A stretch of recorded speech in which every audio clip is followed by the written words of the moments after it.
Daura, yes. Also, we've seen also the Deputy Senate President, Buhari is there. Yes. We've also seen, I did see the First Lady, Senator Tinubu, also move close there, waiting to receive the President who would be receiving the body.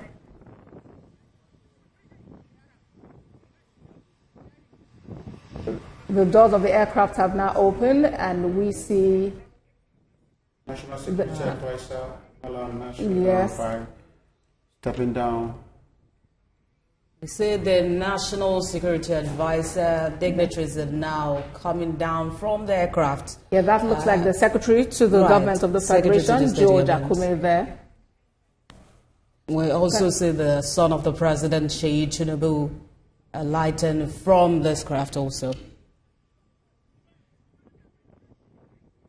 The President Tinubu will alight any moment now.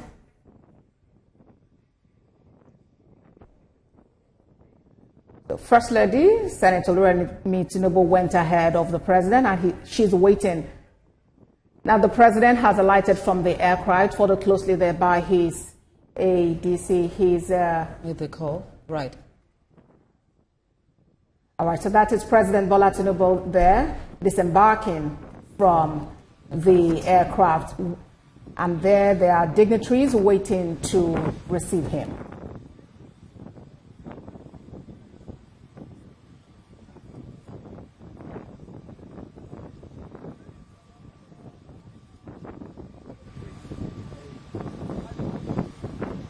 President Bola Tinubu's arrival here now signals that any moment now the aircraft bearing the body of former President Muhammadu Buhari will touch down at the Umaru Musa Yar'Adua Airport for onward procession to Daura, his final resting place. Now, these are live pictures from the airport. Just moments ago, the President and Commander-in-Chief of the Armed Forces of the Federal Republic of Nigeria, President Bola Tinubu, touched down, yes, at the airport there.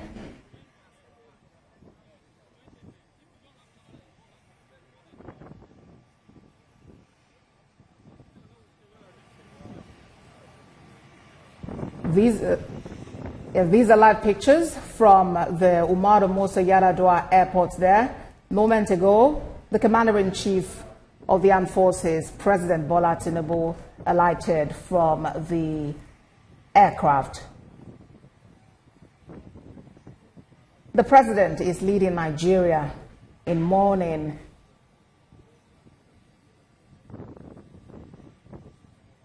And Nigeria remains a grateful nation for former President Muhammadu Buhari's services.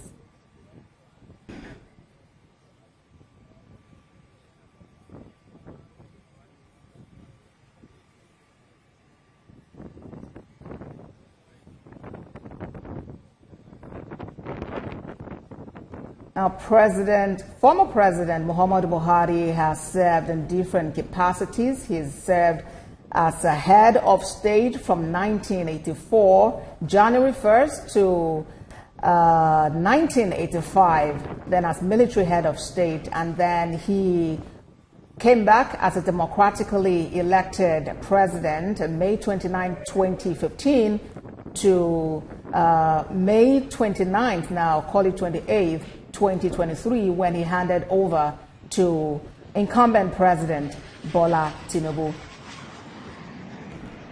We'll see pictures there of the First Lady, Tinubu. Standing beside her, we'll see some service chiefs there. There is the Chief of the Air Staff, Hassan Abubakar, there. There is the Inspector General of Police, Kayode Egbetokun, there.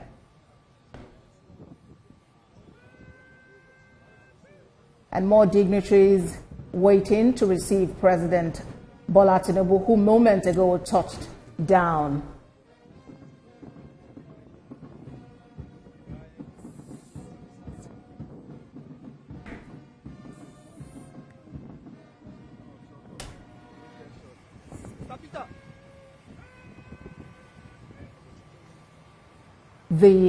arrival of President Bola Tinubu does signify that at any moment now, the Nigerian Air Force aircraft carrying the body of former President Muhammadu Buhari, accompanied by Vice President Kashim Shettima, would touch down there. These are live pictures from the Umaru Musa Yar'Adua Airport, where the body of former President Muhammadu Buhari is being awaited. We hear music now coming from the military already. The airport ceremonies have begun.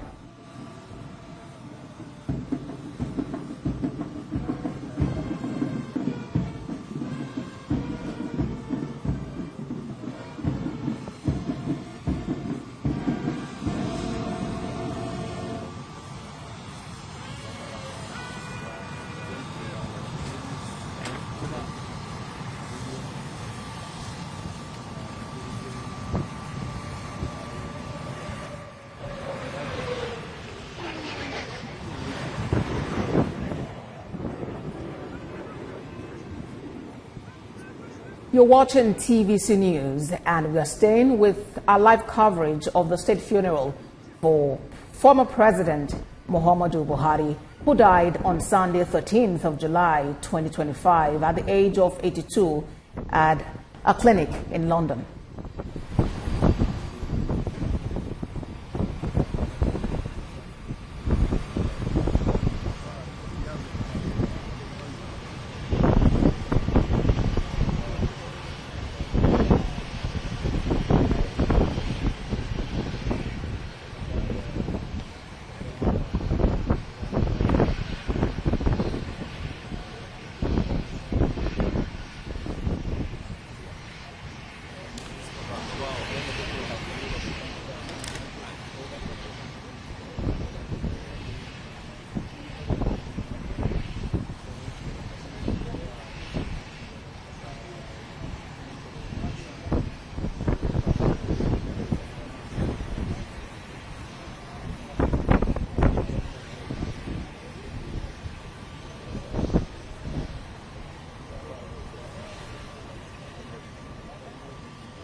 To introduce him to other dignitaries.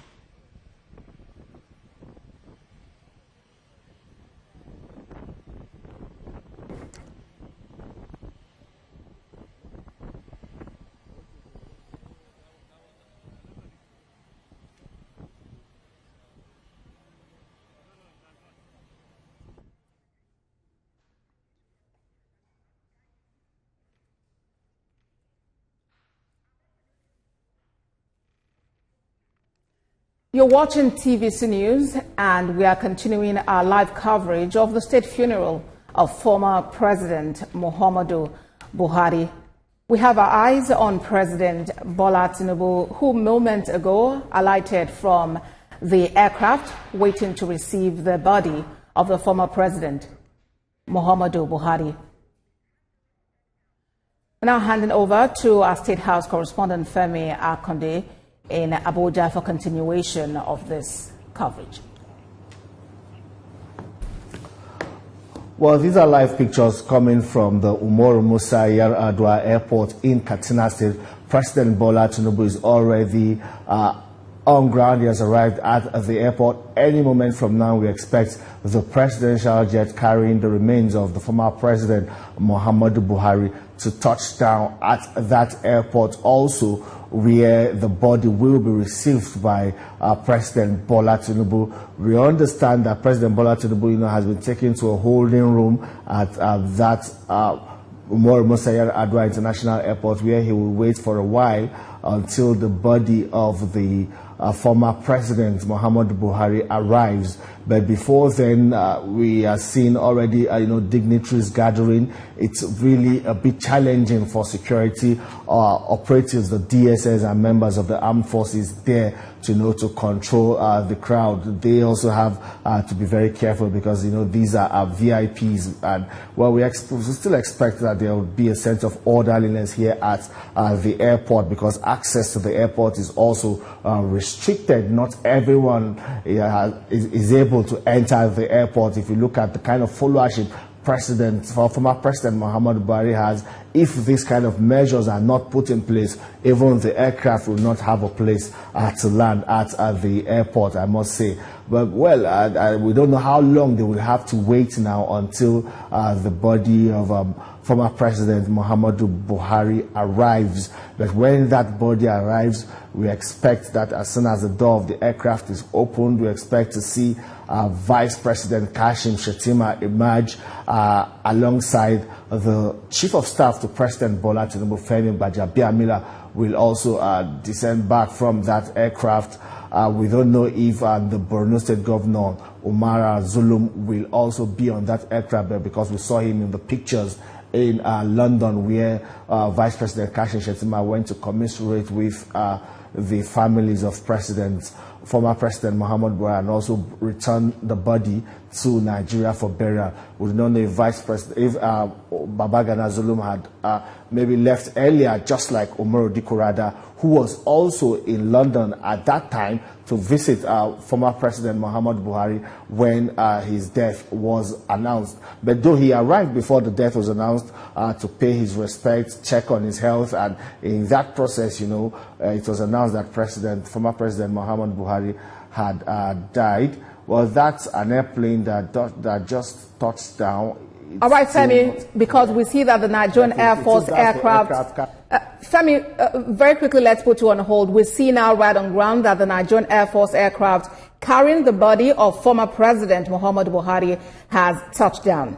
Any moment, it will be opened, and then the body will be brought down to be received by President Bola Tinubu, who has himself said he would receive the body personally.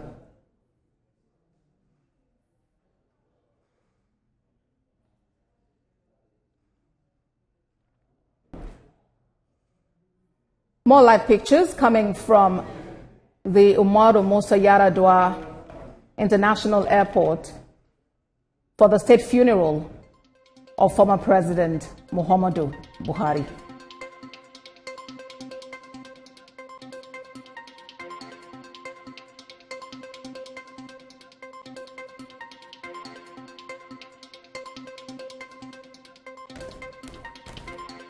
The doors have opened now.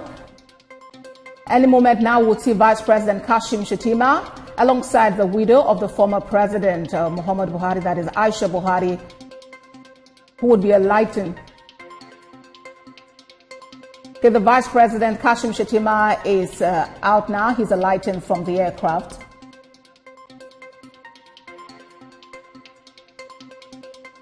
With the federal government delegation to the United Kingdom,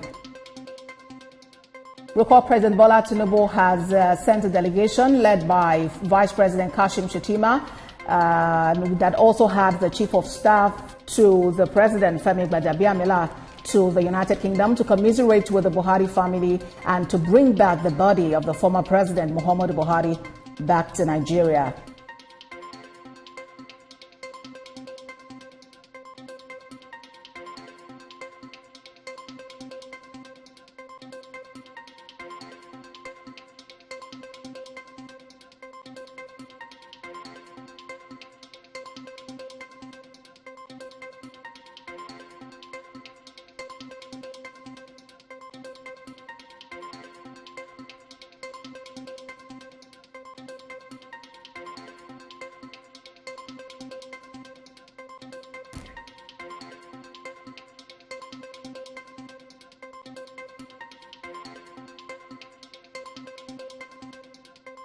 Any moment now, we'll see family members alighting from the aircraft, and then we would see the body also brought down. We would see the military party receive the body. We'll see the burial party receive the body.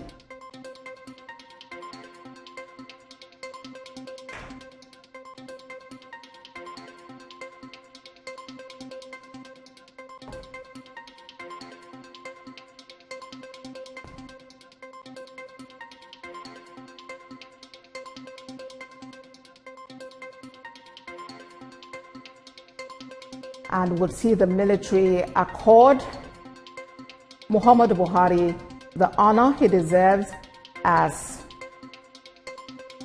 a former leader, a former commander of the armed forces, both in his capacity as head of state and democratically elected president of Nigeria.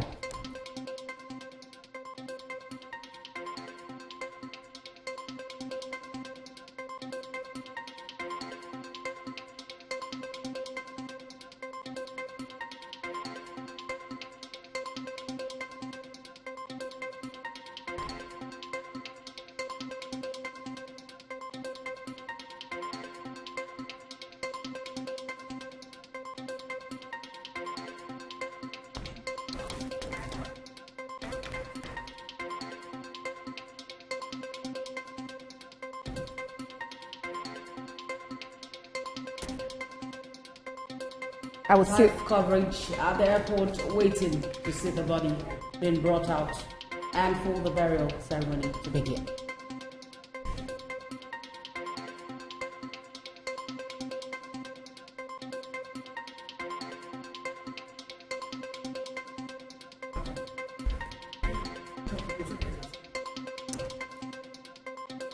Preparations are, everything is set for the burial ceremony today. The former President Muhammadu Buhari is expected to be laid to rest at 2 p.m. right after the ceremony at the airport. And now the burial ceremony is expected to hold today right after the burial party at the Umaru Musa Yar'Adua Airport. These are live pictures from the airport, dignitaries trooping in as the party begins.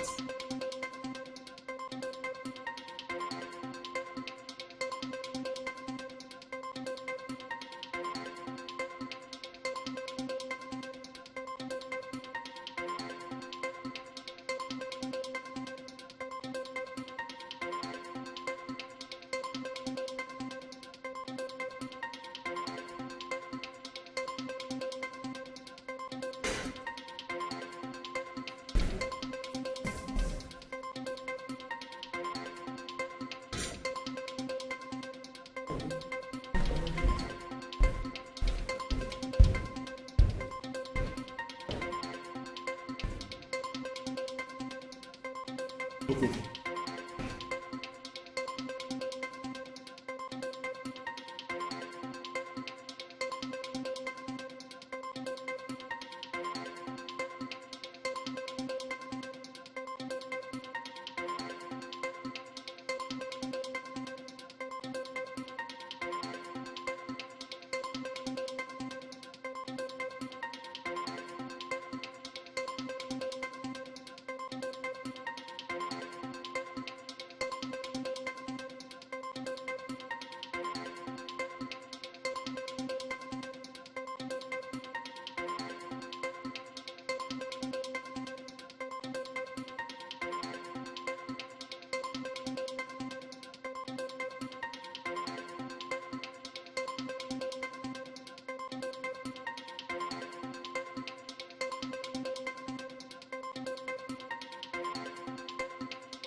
This is TVC News, where we're continuing our coverage of the state funeral for former President Muhammadu Buhari, who died in a London clinic on the 12th of July at about 4:38 p.m. Moments ago, the aircraft conveying his remains touched down at the Umaru Musa Yar'Adua International Airport in Katsina. Just before then, Nigeria's President and Commander-in-Chief, Bola Tinubu, also touched down at that airport, symbolizing to everyone that was watching that he was a chief mourner leading Nigeria in mourning and being grateful to his predecessor in office for his service to country. Images now of Vice President Shettima, who accompanied the body back. He had been ordered by the President to go to London to return with the body of former President Buhari for today's state burial. We've seen the military on parade wanting to honor their former Commander-in-Chief at this state burial. The burial was supposed to have commenced at 2 o'clock, but obviously, with the plane touching down at 2 o'clock, they're running slightly behind schedule. But all roads seem to be moving towards Daura, where the President is from, and where he would be interred at his residence. Images of NAF that conveyed the remains from London back to Nigeria. The aircraft took off from London Heathrow at about 7:48 a.m. and touched down at precisely 2 o'clock West African time. We've seen the military on parade waiting for airport ceremonies to commence.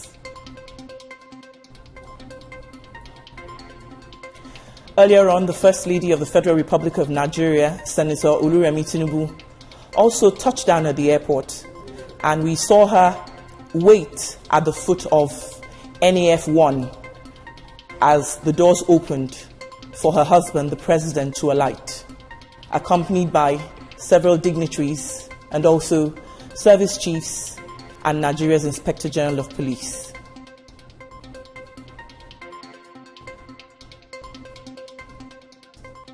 These are live pictures from the airport.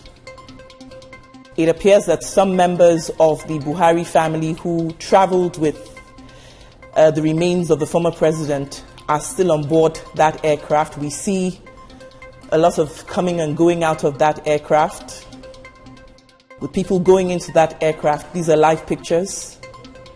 We do not know how many people are still on board. A heavy presence of dignitaries at the airport, waiting for the convoy to move from Katsina to Daura.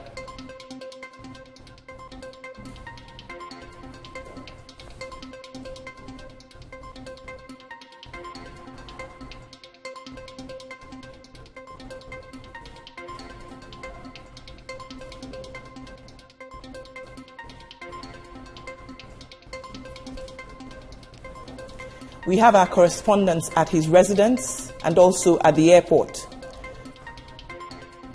where they'll be standing by with live images of this state funeral that has been put together to honor a man whose service for country and dedication to duty is being appreciated today.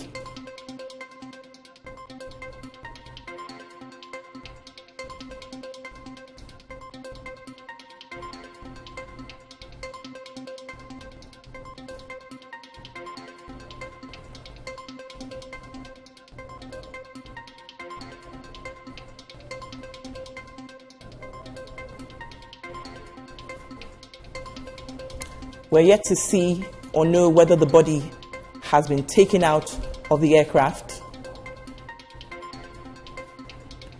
We still have a heavy presence of dignitaries as well as the military on parade, waiting to see his body being brought out. A burial party comprising generals of the Nigerian Army, Air Force, and Navy would be on ground to receive that body and to carry his body into a waiting vehicle as they make their way to Daura, where he's from and where his residence is, to where he'll be interred.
These are first images of the widow of former President Muhammadu Buhari, Aisha, who accompanied her husband back home on his final journey and to his state funeral. As we said earlier, former President Buhari died in a London clinic on Sunday after a brief illness. Mrs. Buhari is traveling with some members of her family, her son Yusuf and some of her daughters, who accompanied his body, and traveled from London with the head of Nigeria's delegation, who was sent by President Tinubu to accompany the body of the former president back home. So the first images we've seen of Mrs. Buhari alighting from that aircraft after it touched down just over 15 minutes ago.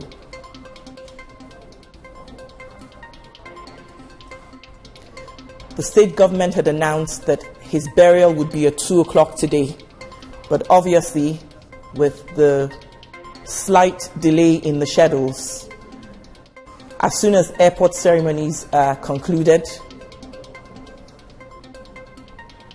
the journey to Daura will begin, where there will be prayers before he is committed.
So family members are moving away from the aircraft, moving towards vehicles that would convey them to Daura.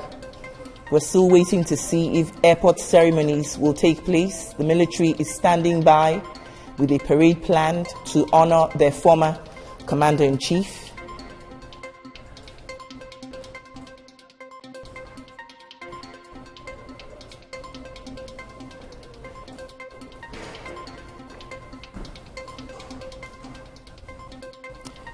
We can see in the sea of heads the First Lady of the Federal Republic of Nigeria, Senator Oluremi Tinubu, who arrived ahead of the President and waited at the foot of the aircraft to receive him with other dignitaries as he landed at the airport.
mood here can only be imagined because this is a very difficult time for the family and as a matter of fact the nation at large to lose a president who served Nigeria in different capacities, particularly as a military head of state and then the democratically elected president for 8 years.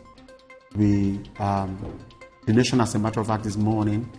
Dignitaries there, military personnel, the family, political leaders, everybody are right now looking out and looking forward to what happens next when the body of the former president would emerge from the aircraft and be received by President Bola Tinubu, who had said that he will personally be in Katsina to receive the body. And right now, President Bola Tinubu is at the Umar Musa Yar'Adua Airport in Katsina, and any moment from now we will see that happen.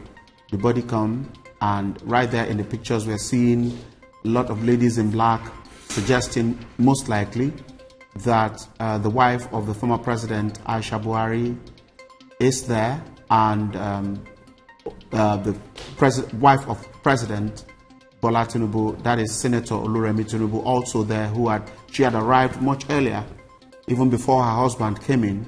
She had been there to ensure that everything is in place and in proper condition. Military personnel lined up. This is a state funeral. It's not just any funeral like, others. It's a state funeral. Some time ago in 2010, Nigeria had something similar to this when President Umar Musa Yar'Adua died. Yeah, it's not exactly the same because Umar Musa Yar'Adua was still in power, but this is something similar to that, and the mood across the country, the length and breadth of the country is quite somber and calm, praying and wishing that Nigeria will not be faced by such calamity anytime soon.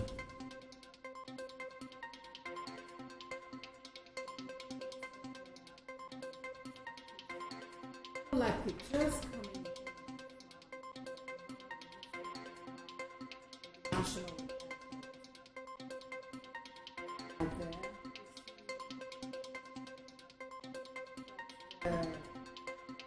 the widow of the former president Muhammadu Buhari, that's Aisha Buhari, being consoled by people around.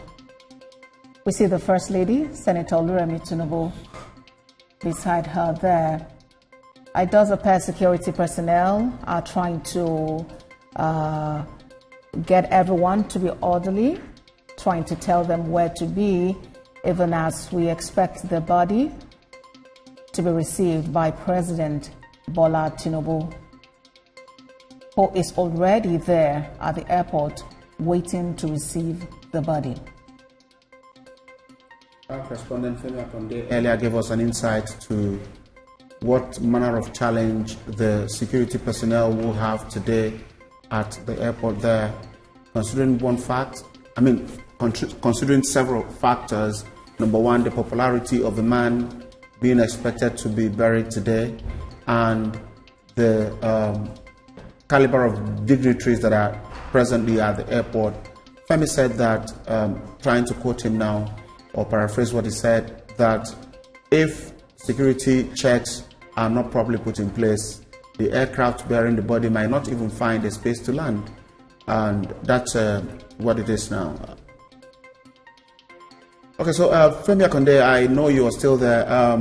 I just paraphrased what you said earlier. Maybe you take it up from here now to bring us up to speed as someone who had been around the functions of the presidency and has been in the advanced party of government several times. You understand what happens in situations like this. Over to you, Femi. Thank you, Zona. Well, indeed, what we're seeing now is, just trying to cross the T's and dot all the I's before the body of former President Muhammadu Buhari is brought out of the aircraft and, taken in an ambulance straight to Daura, where the body will then be interred. But before interment, there will be the according to Islamic rites, there will be the Salat of Al-Janaza. The Salat of Al-Janaza prayers will be performed for the deceased by his family members, close associates, and of course Muslims, because former President Muhammad Buhari is a Muslim, and he will be buried according to Islamic rites. But we also saw earlier when our correspondent in Daura, Lupe, reported activities from the residence or the home of former President Muhammad Buhari there in Daura, where the grave has already been dug, the grave where his body will be lowered after all Islamic rites have been performed. We expect President Bola Tinubu to be at that ceremony. Vice President Kashim Shettima, top government officials. Well, for Aisha Buhari and some others, they will be indoors. They will not be able to go close to the gravesite when that is being done, when the lowering of the body is being done at the home of the former president in Daura. But we expect his son Yusuf Buhari to be there. We've also seen videos earlier of Yusuf Buhari, meeting President Bola Tinubu at the holding room of the Musa Yar'Adua airport there in Katsina State, thanking President Bola Tinubu for his support and for how he has been able to, coordinate and conduct this whole funeral rites or funeral plans, burial plans so far for his father, former President Muhammad Buhari. Well, it's not just the nation that's grateful. Even the Buhari family are also grateful, for the way this has been coordinated. President Bola Tinubu put in place a ministerial committee or a special burial committee that was chaired by the Secretary to the Government of the Federation. Also, on that committee, we also have the National Security Advisor, the Minister of Information. I also saw the Minister of Interior and some other top government officials. They have been able to coordinate. Somebody is coming down the aircraft now. From the pictures we are seeing, the body covered with the Nigerian flag is being brought down from the aircraft. We know that proper protocol is that from now onwards, generals from the rank of Brigadier General will be in charge of the body, because he left service as a Brigadier General of the Nigerian Army, and that will be the right protocol. Major General, Major General, from now on, it's expected that activities will hasten up, because between Katsina and Daura is about 1 hour, 20 minutes, and the body is supposed to be lowered into the ground just before sunset, and so it's expected things will be hastening up. We see someone we feel is the widow, and that's the point where she can get to, as we have been told by Femi, who understands this better, that the widow wouldn't be around where the body will be interred, and so whatever she would do will be around this moment, and quite a sad moment for the family and the nation at large. Live pictures there from the airport, and we are still seeing dignitaries moving down now. It's expected that the president will come close. From now, we sight the governor of Imo State, Hope Uzodinma, side view of him, and the person we are seeing is rear there seems to be the Secretary to the Government of the Federation, and a lot of them are there. A lot of the people that determine things that happen in Nigeria are there now, and that is what it is supposed to be. The widow still there. Yes, the widow still there.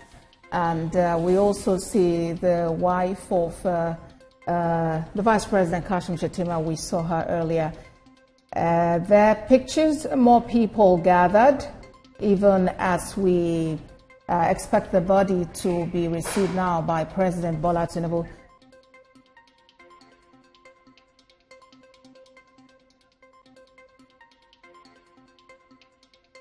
All right, let's now bring in Femi Akonde. Femi, earlier you were talking about how this would go. You spoke about the fact that the widow of the former president would not be allowed at where the interment would take place. Talk to us more about that.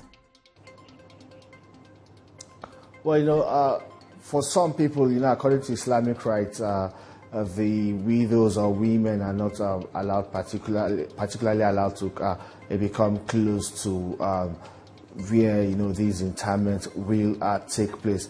But of course, she will be allowed to pay her last respect to her husband before other close family associates will then take over from there and take the body for interment. But she'll be allowed to properly grieve her husband, pay her last respect, and it's when she's satisfied that indeed then the body can be taken for interment. That is when that body will be taken from her for interment. But she will be part of the whole process, and she would also have a say in how the whole activity is conducted, and she will also be able to significantly influence the outcome. But it's a sad one for the family, not just for Nigerians. We can see on screen, we saw earlier, his daughters, we saw Zara, we saw his other daughters, Fatima. They're all grieving, they're all sobbing. To them, former President Muhammad Buhari was indeed a dear father, a loving father. It means it's a personal loss for them. And if you've suffered loss of someone very close to you, you will understand what it means. So this is a very difficult time for the family of former President Muhammadu Buhari. But we believe that with all of the condolences and well wishes coming in from Nigerians, that might bring that soothing relief for them, and hopefully with time they will then be able to at least accept these as the will of God, as they say in Islam, inna lillahi wa inna ilaihi rajiun. So I believe that with time they would also be able to accept it as the will of God, and then move on. But it's really a mourning period for Nigerians and for the family of former President Muhammadu Buhari.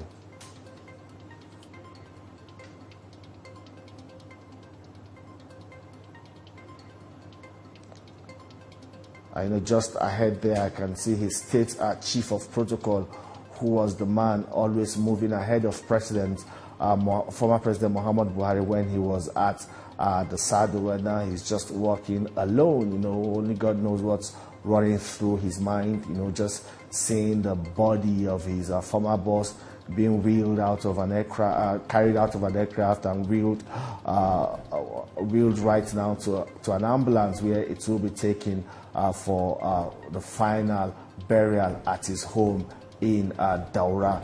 Here also it's going to be wheeled on these red carpet, where these military officers will also pay their last respect to a man, for a former president, a soldier, a former commander-in-chief of the armed forces of the Federal Republic of Nigeria. Indeed, Femi, we see the body being wheeled there, just like you mentioned. The military officers would pay their respects, would also see President Bola Tinubu eventually receive the body. After which, when the event is concluded here at the Umaru Musa Yar'Adua International Airport, the body would be taken to Daura, the former president's hometown, his residence, and where he will be interred. Indeed, the body of the former president, Muhammadu Buhari, has arrived the Umaru Musa Yar'Adua airport. President Bola Tinubu is at the airport waiting to see the body. You can see the body from the live pictures on the screen of the former president being wheeled on the red carpet. Military officers are also present to pay their last respect.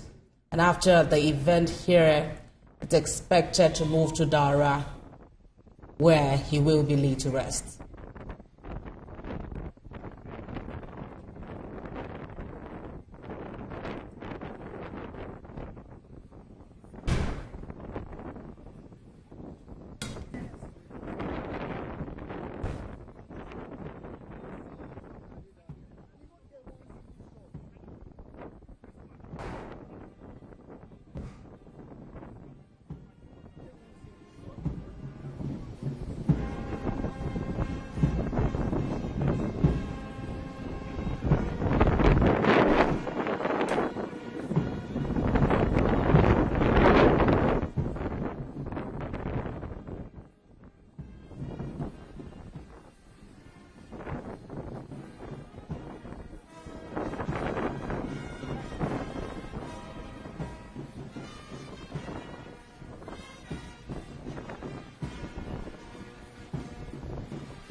That's the procession, the body being now conveyed or wheeled by senior military officers, soldiers,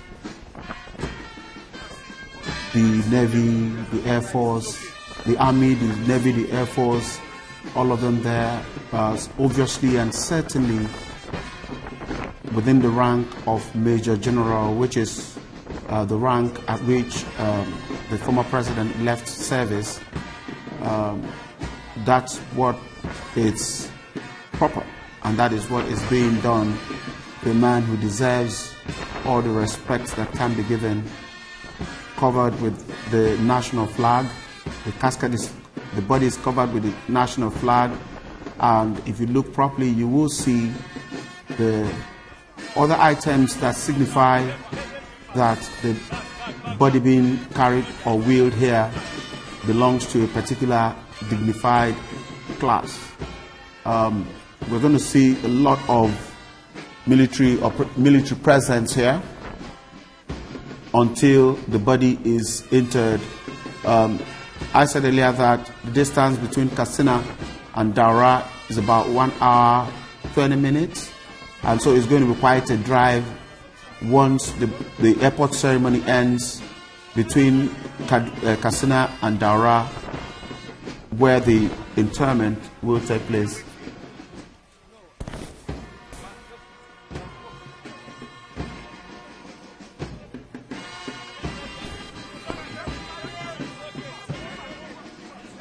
We look very closely, you will see that President Bola Tinubu had already received the body and is walking behind the casket as they are wheeling it down the aisle there.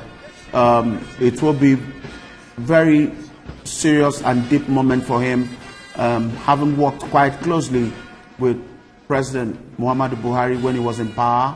Even before he became president, his emergence as the president, Bola Tinubu, then he was just a former governor, played a very active part as the leader of the APC, newly formed APC then in 2015, and he is walking right behind the casket as it's being wheeled down the aisle there by senior military officers. The right protocol for a man of this status. Quite a very sober mood for the entire country, and by extension, probably the African continent. He was the head of state of Nigeria between 1983 and 1985 as a military officer, and then democratically elected president between 2015 and 2023. This is what he deserves, and this is what the entire country is offering at a time like this. It's a state funeral honor for a man who has served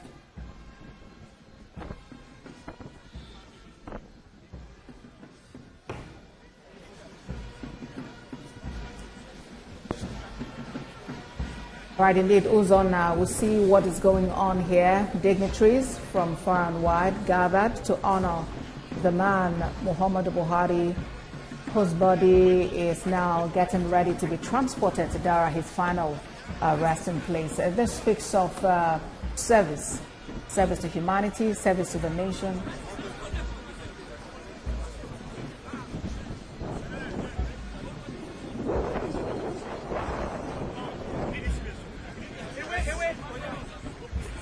So that is what we see now. Dignitaries lined up to pay their last respects to the body of Uzana.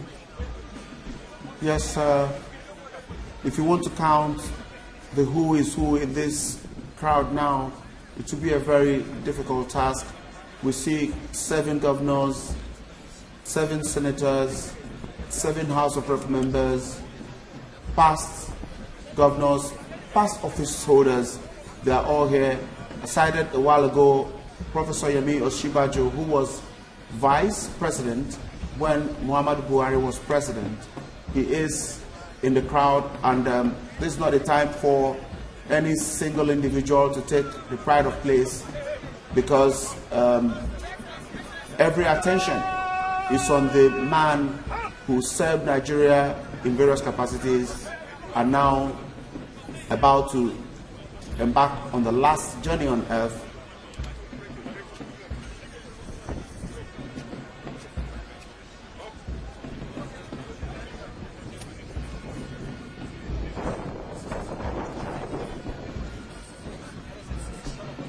The body is about being put into the ambulance for that journey to begin to Daura, where the final interment will take place. We see military officers carrying out that function. We know that is what it will be for a man of this status.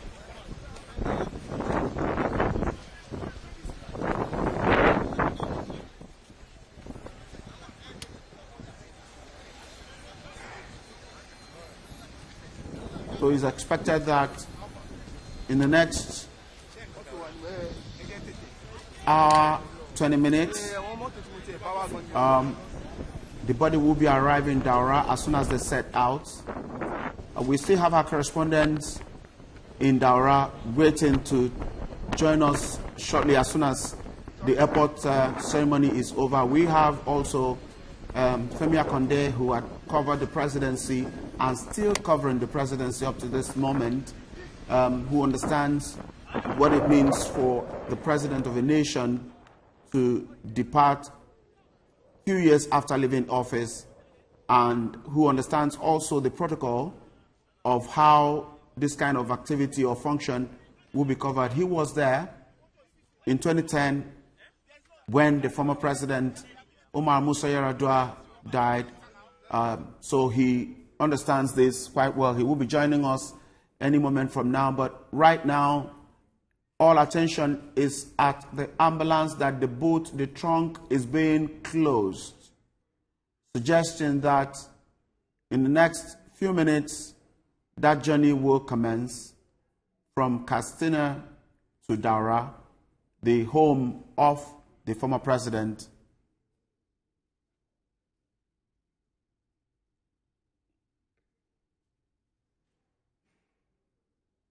Military officers lined up there.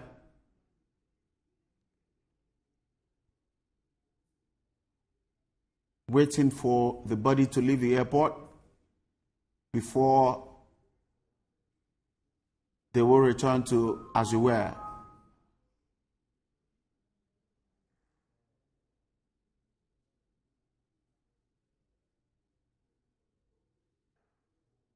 The state of Katsina and the town of Daura would be wearing a completely different look from what it has been in the past.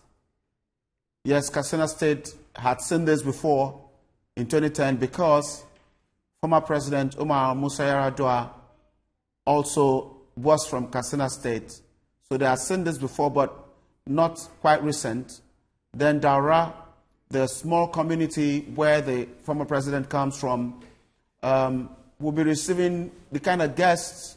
Yes, they would have been used to receiving, dignitaries before, having a son like Muhammad Buhari come from the community, but not in this mood, not in a mood where sadness and pain and agony to some will be the right word, the right mood that they are in.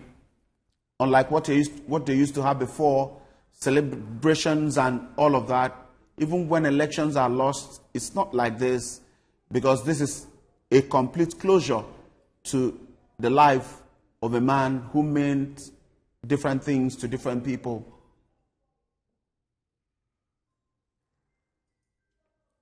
Indeed, he's been regarded as a leader who served Nigeria at a time of peace and also in a time of war. A legacy that was worthy of emulation in many areas. This is a point of retrospection, especially for leaders, major stakeholders in Nigeria's political space. And as Nigeria mourns the passing of a leader. What remains is not just the memory of this leader. Uzona, how significant is this moment, especially for those who have served Nigeria like he did? There are a number of situations where the input of a former leader becomes very necessary. There are moments when a former leader had experienced certain things and will need to guide or advise the current office holder. What this moment means is that that chapter is closed as far as Muhammadu Buhari is concerned. Whatever tips, whatever insight, whatever guidance the current office holders will need from him, they can no longer get it. A lot of people will be celebrating what they will regard as the legacies of the former president. Whether we like it or not, he served Nigeria and has left a lot of footprints in several parts of the country that he will be remembered for. Many would argue that he was nepotistic. That's their point of view. But we have evidence. We have evidence to show that he cared for different parts of the country. One of the most people that would claim to be neglected the most now has something that several governments in the past had used for campaign, and that was the second Niger Bridge. It was a campaign item for almost all the administrations we've had in Nigeria, particularly during the democratic dispensation. But it was Muhammadu Buhari that came in and completed that project, that the regular traffic gridlock that tied people down on the Niger Bridge for several days, particularly during December period, is now a thing of the past, that people can access and travel freely using the bridge. For that alone, a lot of people from that part of the country had been very grateful and would always remember his service to Nigeria at that point. There are several other things that people will talk about that he left. He embarked on rail system, and Nigerian rail system saw a lot of revolution within the period, that you can access different parts of the country by train rather. And that was not a very cheap thing to achieve. The agriculture activities in Nigeria saw a boost.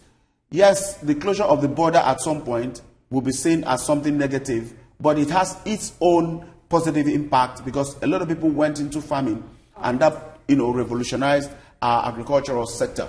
A lot of such instances are there for everyone to see. Indeed, Uzona, a whole lot that can be said about the man, Muhammadu Buhari, from the Daura Emirate, who left Nigeria on the 27th of February this year to London in the United Kingdom, and now is returning in this very somber and solemn moment. He's someone you can call Daura, perhaps Daura's most important, most distinguished export, as it were. But now that community has, lost this worthy son of the soil. So it's really a somber moment. And like we mentioned earlier, we have our correspondent on the ground who will be telling us how the mood is there, and will be bringing us all the details, even as interment takes place. Any moment now, the convoy would leave the Umaru Musa Yar'Adua. There we have pictures of the vehicles lined up there. Any moment now, they would move, proceed to Daura, which you understand is about, okay, they're leaving already now. They're leaving already. And from there, they would move to Daura, which is about an hour and 20 minutes distance. Already we've seen the military officers pay their respects. Let's now go to Femi Akonde. Femi, the convoy is leaving the Umaru Musa Yar'Adua International Airport now, heading to Daura. Please confirm the distance. How far is it from Katsina to Daura? Well, it's about 88 kilometers from Katsina to Daura, and that will take about 1 hour, 20 minutes, like you earlier said, depending on the speed of, the motorcade. And we expect serious traffic on that road because I understand that a lot of sympathizers have already lined up on that road from Katsina to Daura. It's a straight road.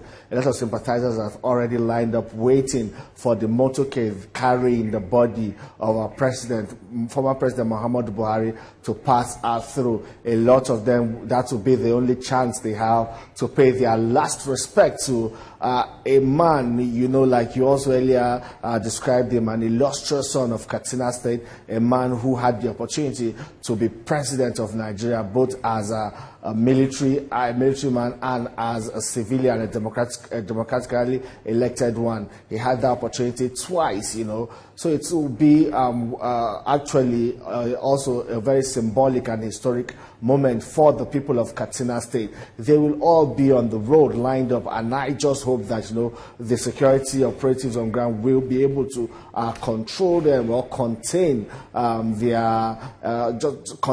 their emotions, because we expect a lot of them to be quite emotional. So we just hope there wouldn't be any incident on the road, not maybe security threats now, because that has been put under control. Even the Katsina State has been able to a large extent control, or should I say reduce the insecurity and pockets of criminalities around the state and the forest. But we expect that, for the security agencies on ground now, they will be able to contain people who might might get emotional. Some of them might get in the way of the motorcade. Some might make attempts, to even touch the motorcade carrying former President Muhammadu Buhari's body. So it's all of these that we expect, the security agencies to look out for as they are on their way to Daura. It's also going to be a tough time for them, driving through, and they also understand that the people are mourning, and they also have the right to mourn former President Muhammadu Buhari, who was the first person from Katsina State to be president of Nigeria as a military man before Umaru Musa Yar'Adua came on board. He died in office, sadly, and then Buhari came back again as a democratically elected president. But just let me go back to what's happening from the live pictures. I'm quite sure of what is going on, but it appears as if President Bola Tinubu might travel to Daura via, he might go to Daura, he might board that chopper on ground that will take him to Daura. He may not be going by road, but we'll wait to see what happens. But that's most likely. I do not think he's in that convoy or that motorcade taking the body of former President Muhammad Buhari. He will arrive Daura early, earlier than the motorcade. Let's quickly put you on hold for a moment. Senior reporter Lupe Som is live for us in Daura to give us an update on the current situation there. Lupe, the convoy conveying the body of the former president has left the airport now, with his widow, the wife of the president, and the president himself. Who are those on ground to receive them? Well, of course, on ground here in Daura, we have all the dignitaries. The former governors are here. I saw former service chiefs who served under the president. I saw the former Inspector General of Police. I just saw the former Chief of Air Staff, Air Marshal Sadiq Abubakar. And I tried to engage them on some of the works of the president in terms of security. They praised him. They said during his time as president, before his time as president, Nigeria recorded 8 bomb blasts. But while he came in, a lot of improvements were made, and no bomb blast was witnessed during his time as president. So we have all former governors. Everyone is right here. We have people from the north, south, east. We have traditional rulers, the Emir of Zazzau. We have the Emir of Kano is here. We have several dignitaries who are on ground. And as you can see, just now, a couple of them have left his house. That's the main building. And they are now heading to the mosque. Some of them are going to say prayers, while others are trying to make their way to the helipad, where the grand prayer for the former president will be carried out. So right in his house. We have a couple of people, his family members are here, clad in black. Women are here saying prayers for him. All those who served with him, talking ministers, talking special advisors, they are here, they eulogize him. They had a lot of good things to say. So all of them are on ground. And at the moment, some of them are trying to make their way to the helipad where the prayers will be conducted. But here, as you can see, if you could watch, as my cameraman is panning around, you will see women are here. We see former ministers who served under him. They are all on ground. So this is just to give you a sense of the heavy presence of people who are here to mourn the late president. So that's what's happening. Former ministers and all of those people are around, and they will soon be moving to the helipad where the prayers will be conducted as soon as his body arrives. All right, Lupe. Femi Akonde mentioned a while ago that the distance is about an hour, 20 minutes. So talk to us about, what the next steps are. The body arrives at the helipad, and from there, talk to us about how the prayer spirals into the journey to his residence and then the eventual interment. Well, when his body arrives, they are going to move straight to the helipad. And after the prayers will be led by the chief imam of Daura. And after that prayers are said, his body will be brought here. Of course, the personnel of the Nigerian army have cordoned off the area where his body is going to be interned. So that's what's going to be happening. The chief imam is going to conduct the prayer right there. And after that, they are going to drive right down to his house here. We also have information that at least 4 African presidents have also arrived, and that they will also be making their way down with the entourage that is bringing the body of the former president. All right. Let me give us a sense of the security situation there. Talk to us about what the tablet is like in terms of security while they await the president. I must tell you that security is tight. A lot of people are offended. They couldn't gain access into this place. For you to gain access into this place, you must be a very important person. You must have held some sort of position. You must have worked with him in the past. You must have been someone who is very, very, who is a government worker. We have former governors here. We have 7 ministers who are here. So, of course, they came with their details and their security. They came with their security details. So, just to give you a sense of how security personnel have surrounded this place, recall that the former president was a military general, and the Nigerian army have taken full responsibility. The whole place is filled with security personnel inside and outside. Gun trucks have been mounted outside, ensuring that only those who should enter this place, only those who have the right to gain access into this place are permitted into this place. So security is watertight. We also have members of the intelligence community who are moving about in mufti, ensuring that only those who should be found inside this place are here at the moment. So it's not a place to come and play around. It's not a place to come and mess around, because security personnel are on ground to ensure that everything is done smoothly and that there's no breakdown in law and order. All right, Lupe Asom, we'll be back with you in a moment. But at this time, let's take some reactions from, some people who have spoken about the former president, Muhammadu Buhari, about his impact, his legacy, and what he will be remembered for.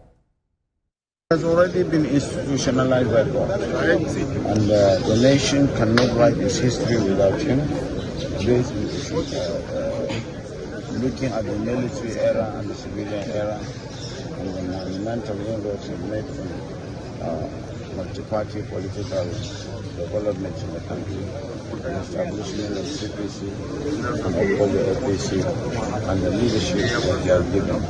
And he was privileged to rule for 8 years as a democratically elected president, and to also produce his successors. A big loss, taking into consideration what he has contributed to the development of this nation, right from his early days to the days when he was elected as the president. Indeed, he has played a big role in uniting Nigeria and bringing a lot of developments. But like I said, everyone has his own time. now is the time our Lord called him back, and we pray and I will give him Jannah. Those of us behind, we pray, we try to copy the good sides of him and where he made mistakes to correct it. Police are already in the air, about 20 of them, who are coming to commensurate with us and also joining us in this funeral prayer for the repose of the late President Muhammadu Buhari. It's really very overwhelming, and we are not taking one away because we know the caliber of person he is, and we know that President Muhammadu Buhari was a man of the people, both the masses, and he has extended the cordial relationship with the the presidents across Africa and across the world. So we should expect more than this. One may argue if he doesn't know him, but for those of us who interacted with him physically and for several years, there is no doubt that his name is synonymous to integrity, because I lived with him for 25 years, and Almighty God is my witness. I have never doubted that integrity through my interaction with him, and this is indeed very important. And part of his legacy that I always remember is patriotism. He is indeed a Nigerian that is proud of Nigeria, and he treated Nigerians equally. The sad death of our dear President, President Muhammadu Buhari, is a great loss to Nigeria and to all of us. He was a true leader, a true patriot, an elder statesman who was extremely patient.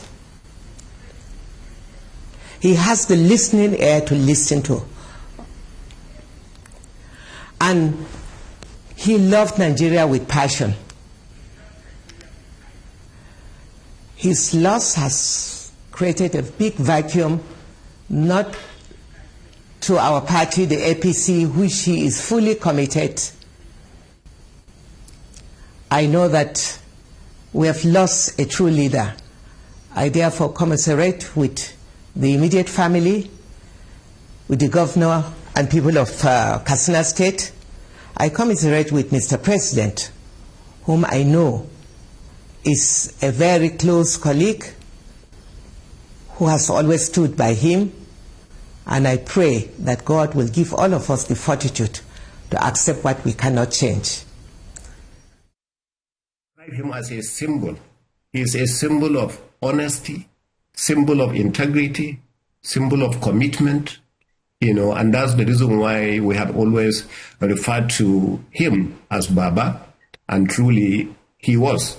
I'm so happy to see all the accolades and all the statements being made by those who were closer to him than people like me, like President Obasanjo himself, our dear President, Asuwaji Bola Ahmed Tinubu, President Jonathan, and also so many other people like the former Vice President Atiku Abubakar, former Vice President Osibanjo, Professor Osibanjo, and people like Rabiu Kwankwaso. These are people who had worked very, very, very close with him, and they knew him. I had been so close to him because of what he did for me during my first time as a governor. He stood there for us. His total commitment to unity and security of this nation, his total commitment to integrity, and his lacking corruption in his blood, is what actually endeared me to our late father, Muhammadu Buhari, and may his soul actually receive the rahmah of Allah subhanahu wa ta'ala. Probably did not do as much as one would have expected, but he's human. He's human, he has his own frailties, he has his own faults, but he fought a good fight. General Buhari was not an economist. He had people that were in charge of that. Yes, some of the economic decisions made back then, we're still seeing the effect in our nation today. But it would be wrong to put everything on the head of one man. Jonathan was accused of mismanagement, of corruption, of this and that. And he came with the hope that there will be an end to corruption. But we saw also that despite the fact that he fought severally to bring people to book and to make sure that the tide of corruption was stemmed in our nation, we still saw that there are people who manipulate things. Regarded as one of the most transparent and honest Nigerian leaders in history, Muhammadu Buhari, as a military head of state and democratically elected president's story, is replete with remarkable events. Muhammadu Buhari was born on December 17, 1942 in Daura, Katsina State, where he began his public service in the military. He joined the Nigerian Army in 1962, trained in the UK, and fought in the Nigerian Civil War between 1967 and 1970. By 1975, Buhari was appointed military governor of the northeastern state. He later served as Federal Commissioner for Petroleum and became chairman of the NNPC in 1977. On December 31, 1983, Buhari staged a coup and overthrew President Shehu Shagari, but his regime was short-lived in August 1985, where he was removed in another coup by General Ibrahim Babangida and detained for nearly 3 years. In the 1990s, Buhari returned as chairman of the Petroleum Trust Fund under General Sani Abacha overseeing infrastructure spending. General Muhammadu Buhari, as he was then called, returned into civilian politics by aspiring to be president in 2003 on the platform of ANPP, but lost to President Olusegun Obasanjo. He tried his luck again in 2007, still on the platform of ANPP, but lost to Umaru Yar'Adua of PDP. The undaunted and relentless Buhari floated a party with some Nigerians, Congress for Progressive Change, in 2011, and for the third consecutive time was defeated by Goodluck Jonathan. In 2015, Muhammadu Buhari ran on the major ticket known as All Progressive Congress APC, where he defeated an incumbent President Goodluck Jonathan, making history as the first opposition candidate to win a Nigerian presidential election. Sworn in on May 29, 2015, President Buhari pledged to fight corruption, tackle insecurity, and revive the economy. In 2019, he secured a second term, defeating former Vice President Atiku Abubakar. While his administration invested in rail, roads, and agriculture, his frequent medical trips abroad and slow response to national crisis sparked criticism. On May 29, 2023, Buhari handed over to President Bola Tinubu and retired to Daura, ending a career that shaped Nigeria's political landscape. It's still a live coverage of the state funeral of former President Muhammadu Buhari, whose body a while ago left the Umaru Musa Yar'Adua International Airport in Katsina and heading onward to Daura, his home state, where it would first arrive at the helipad. The prayers will be held.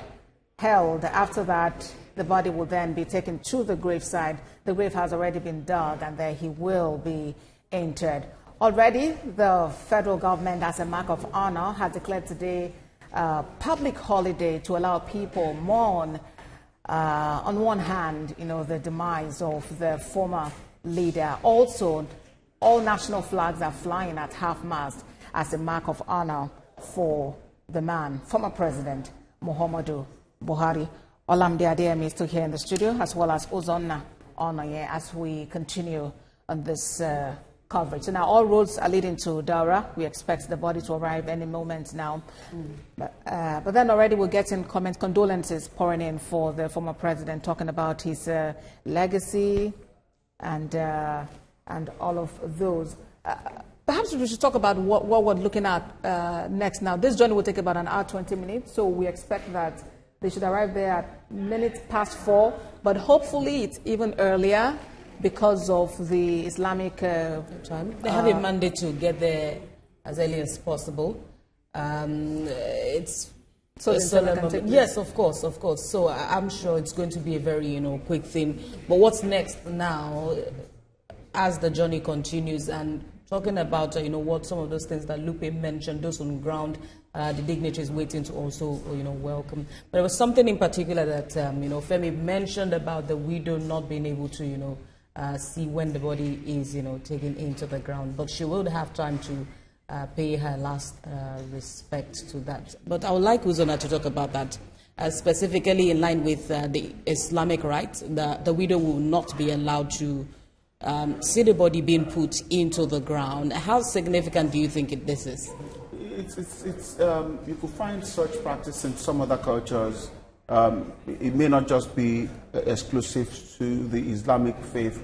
In some other cultures, it could be, for instance, if a man dies and the parents are still alive, the parents will not be near where the body is going to be interred, and stuff like that. It's fine, and it's not a problem, because the woman wouldn't be denied the right of paying her last respect. Femi clearly stated that, unequivocally, that she will have a moment, and the rest of the family would also have their moment to do all of that, and then before the body will be taken away to be interred. But while all of this is going on, a lot of people are still talking. I was online a few moments ago, and the conversation is still going on what the former president will be remembered for. If you check the comments and the views, they are as diverse as anything. Some think that he will be remembered for his doggedness and his determination to achieve what he wants to achieve. But what struck my mind at some point, while reading through the comments, is that, when this thought about destiny may be something that is beyond our human understanding. We remember that during his presidency, in the first term of his presidency, there was a time the former president then was ill. His health was not too good for him, and he left Nigeria, for treatment abroad. But when he now came back, he came back 20 years younger, looking fresher, looking stronger, sounding more affirmative and very firm, and that marked a turnaround in his health. We didn't hear much of his health issues until he left office, which suggests also, or confirm or support the narrative that when someone is destined to do a thing, every other circumstance around him will work in his favor. That appears to be what happened during that 2017 experience, that the former president came back much stronger. There are people that we look at today and we feel, oh, they are too strong, nothing will happen to them. The next moment, they drop and die. And there are people who will see, using our human eye, some people being guided or propelled or instigated by certain of their notions of, thoughts, will conclude that this person will not last till tomorrow. And then the person stays for 10 years, 20 years, still suggesting again or saying again that no one has control of life. Life is only in the hands of the Creator who made life. And so that's one thing that some people will want to take away from the life and times of the former president, Muhammadu Buhari. And his determination is something, I talked about this earlier, someone who is determined to do something and goes about doing it until he achieves the result, is that it should be an inspiration for some of us who are younger to know that no matter how much you have tried doing something, there may not be an end to it until you achieve it if you keep pushing. And with his time as head of state, moving on to become a democratically elected leader, and you mentioned earlier how he intentionally tried to change the perception that people had about him from a head of state. However, we've seen people who have faulted both periods of his administration. Looking at some comments that you also referred to, how do we help people take away some of this negative notion that they have about him understand that he was the president and he had to do the job at a particular time?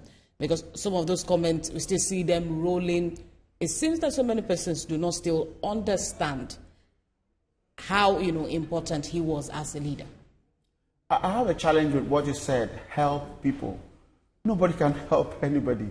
People are made up the way they are. A lot of people's personality is a function of where they are coming from and their experiences. Some people who have had bitter experience in life will hardly see anything sweet anywhere. They will only see bitterness everywhere they go. Some people who have been so disappointed and frustrated with their personal experience will always see things that will relate or confirm to them that life is unfair. And so when people react in certain ways, there's actually little or nothing anyone else can do than to just accept them the way they are.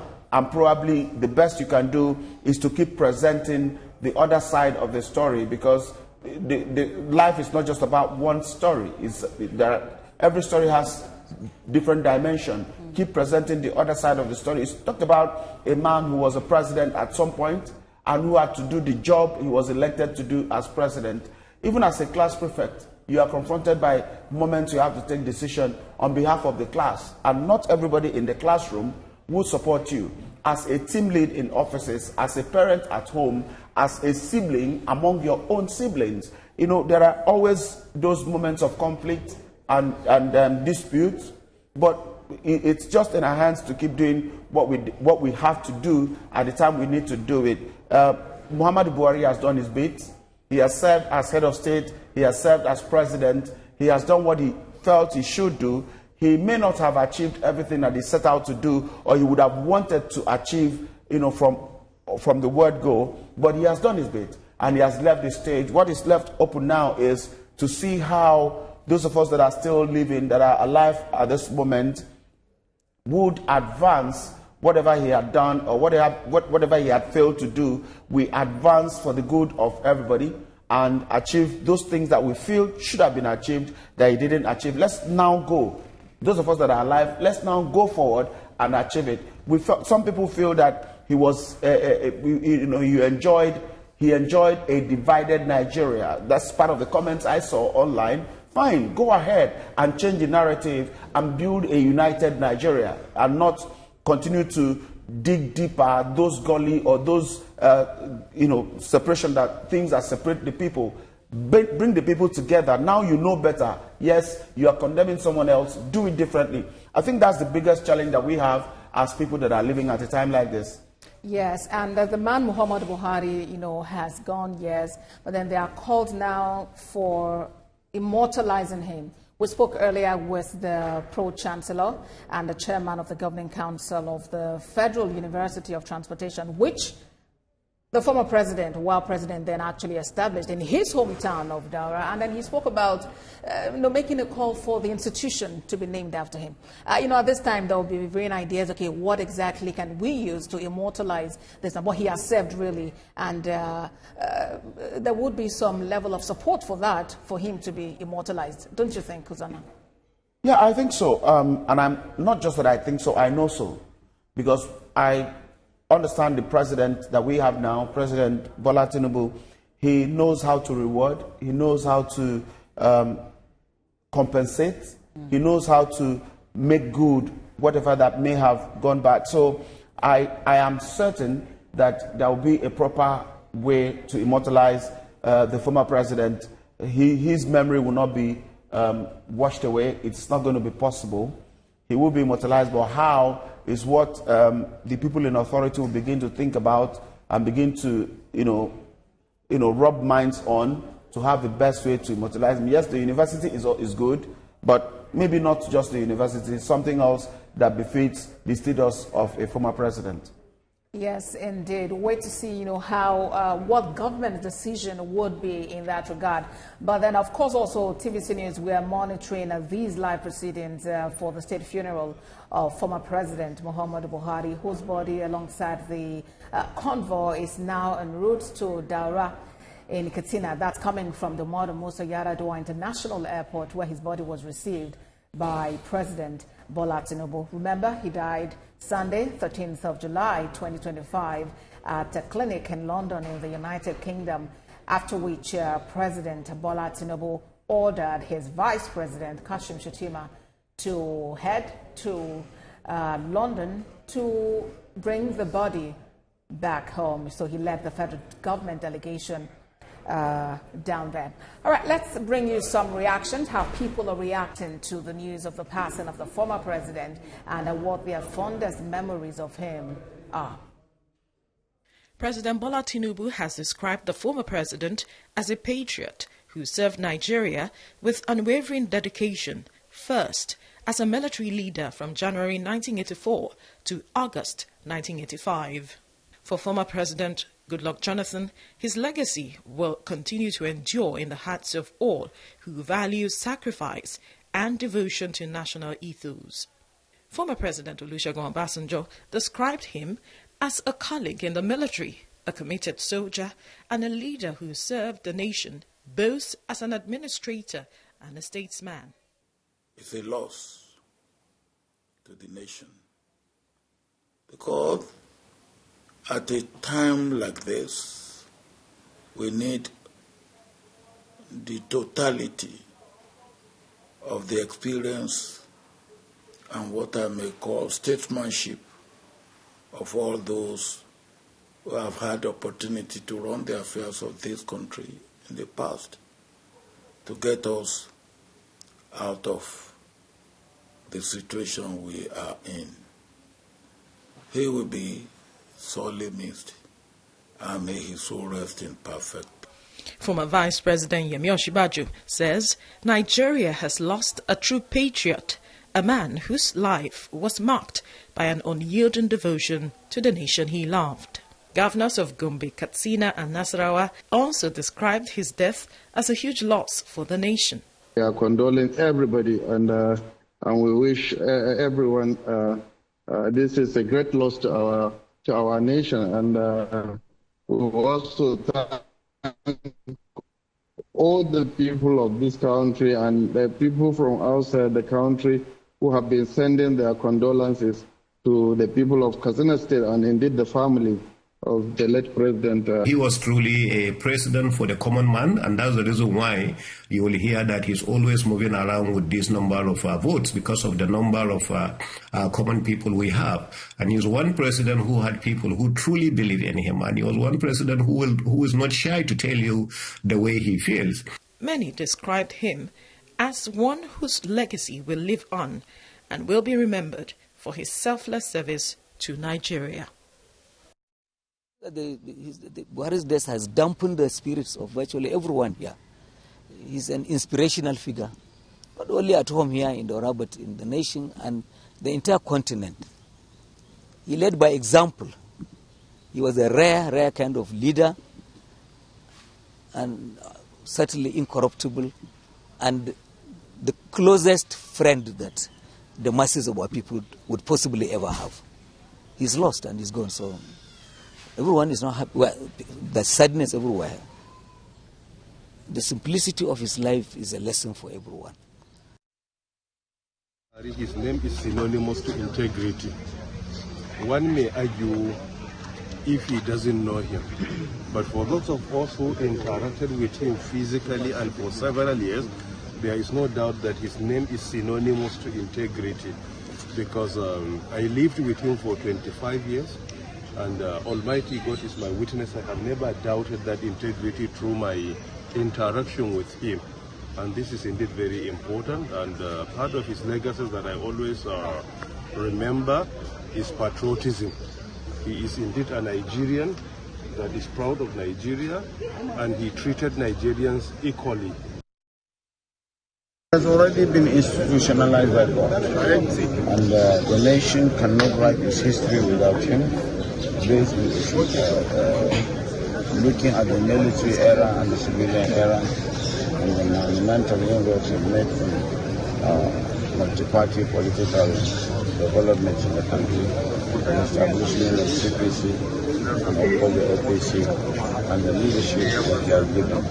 And he was privileged to rule for 8 years as a democratically elected president and to also produce his successor. A big loss taken into consideration what he has contributed to the development of this nation, right from his early days to the days when he was elected as the president. Indeed, he has played a big role in uniting Nigeria and bringing a lot of developments. But like I said, everyone has his own time. Now is the time our Lord hold him back, and we pray Allah will give him Jannah. Those of us behind pray will try to copy the good sides of him, and where he made mistakes will correct it. Muhammadu Buhari was born on December 17, 1942 in Daura, Katsina State. As a then military head of state, General Buhari's regime launched the war against indiscipline. Why? Promoting order and accountability not only in the public office, but in the day-to-day activities of an average Nigerian, including pupils and students. Many years later, General Buhari made many attempts to return to power as a democratic president, but failed at 3 different times in 2003, 2007, and 2011. His anti-corruption stance began to gain traction among Nigerians. He was tagged as a man of integrity, which earned him a lot of support from both the political elites and prospective voters. In 2015, General Buhari became the first opposition candidate to win the Nigerian presidency. He made history by defeating an incumbent president. Despite 3 initial losses in presidential elections, it consistently secured over 12 million votes in each contest, except against Musa Yar'Adua, also from Katsina State. This reflected an extraordinary mass appeal and grassroots support. As a civilian president, he successfully navigated Nigeria through COVID-19, where Nigeria exited a COVID-induced recession faster than many nations. Former President Buhari modernized the armed forces with the largest investment in 4 decades, reformed the police force, degraded insurgent groups, and improved Nigerians' coastal safety significantly. To his credit, against all odds and pessimism, former President Buhari completed the much-desired Second Niger Bridge in the southeast, pushed the Lagos-Ibadan Expressway to a near completion, and the Abuja-Kaduna-Zaria-Kano Expressway. The Buhari administration also revived the country's railway system under its rail modernization program. Achievements include the completion of the Lagos-Ibadan standard gauge rail line with an 8.72 kilometers extension to the Lagos Port Complex, the completion and commissioning of the Abuja-Kaduna rail line in 2016, as well as the completion of the Itakpe-Warri standard gauge rail line in 2020, 33 years after construction began. After completing 2 terms, Buhari peacefully handed over to President Bola Tinubu in line with Nigeria's constitutional term limit. Muhammadu Buhari's legacy remains deeply debated. To some, he was a principled disciplinarian and anti-corruption crusader. To others, an authoritarian whose governance fell short of Nigerians' democratic aspirations. Kayode Ladendi, TVC News, Lagos.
You're watching TVC News, and we are continuing our coverage of the state funeral of former President Muhammadu Buhari, born in 1942 and died Sunday, 13th of July, 2025, at a clinic in London, the United Kingdom.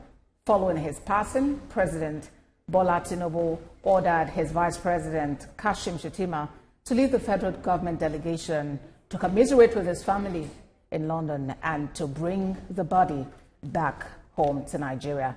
That has taken place today. His body touched down at the Umaru Musa Yar'Adua International Airport, Katsina, at about 2 p.m. today.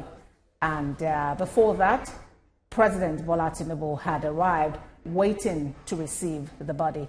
And before the president himself arrived, his wife and First Lady, Senator Oluremi Tinubu, had arrived alongside other dignitaries to support, even as Nigeria mourns and honors its former president, Muhammadu Buhari, who served as former head of state and also as democratically elected president of the country.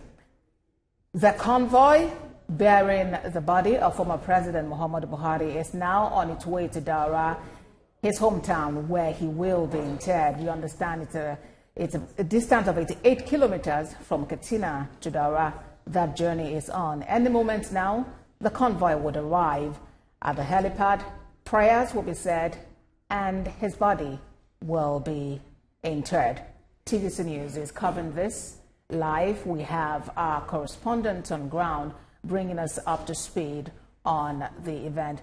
Earlier there, pictures on television showing President Bola Tinubu at the holding room at the Umaru Musa Yar'Adua International Airport, where he received, for instance, the son of the former president, Yusuf Buhari, alongside other people. It's heavy dignitaries gathered to pay their last respects to the former president.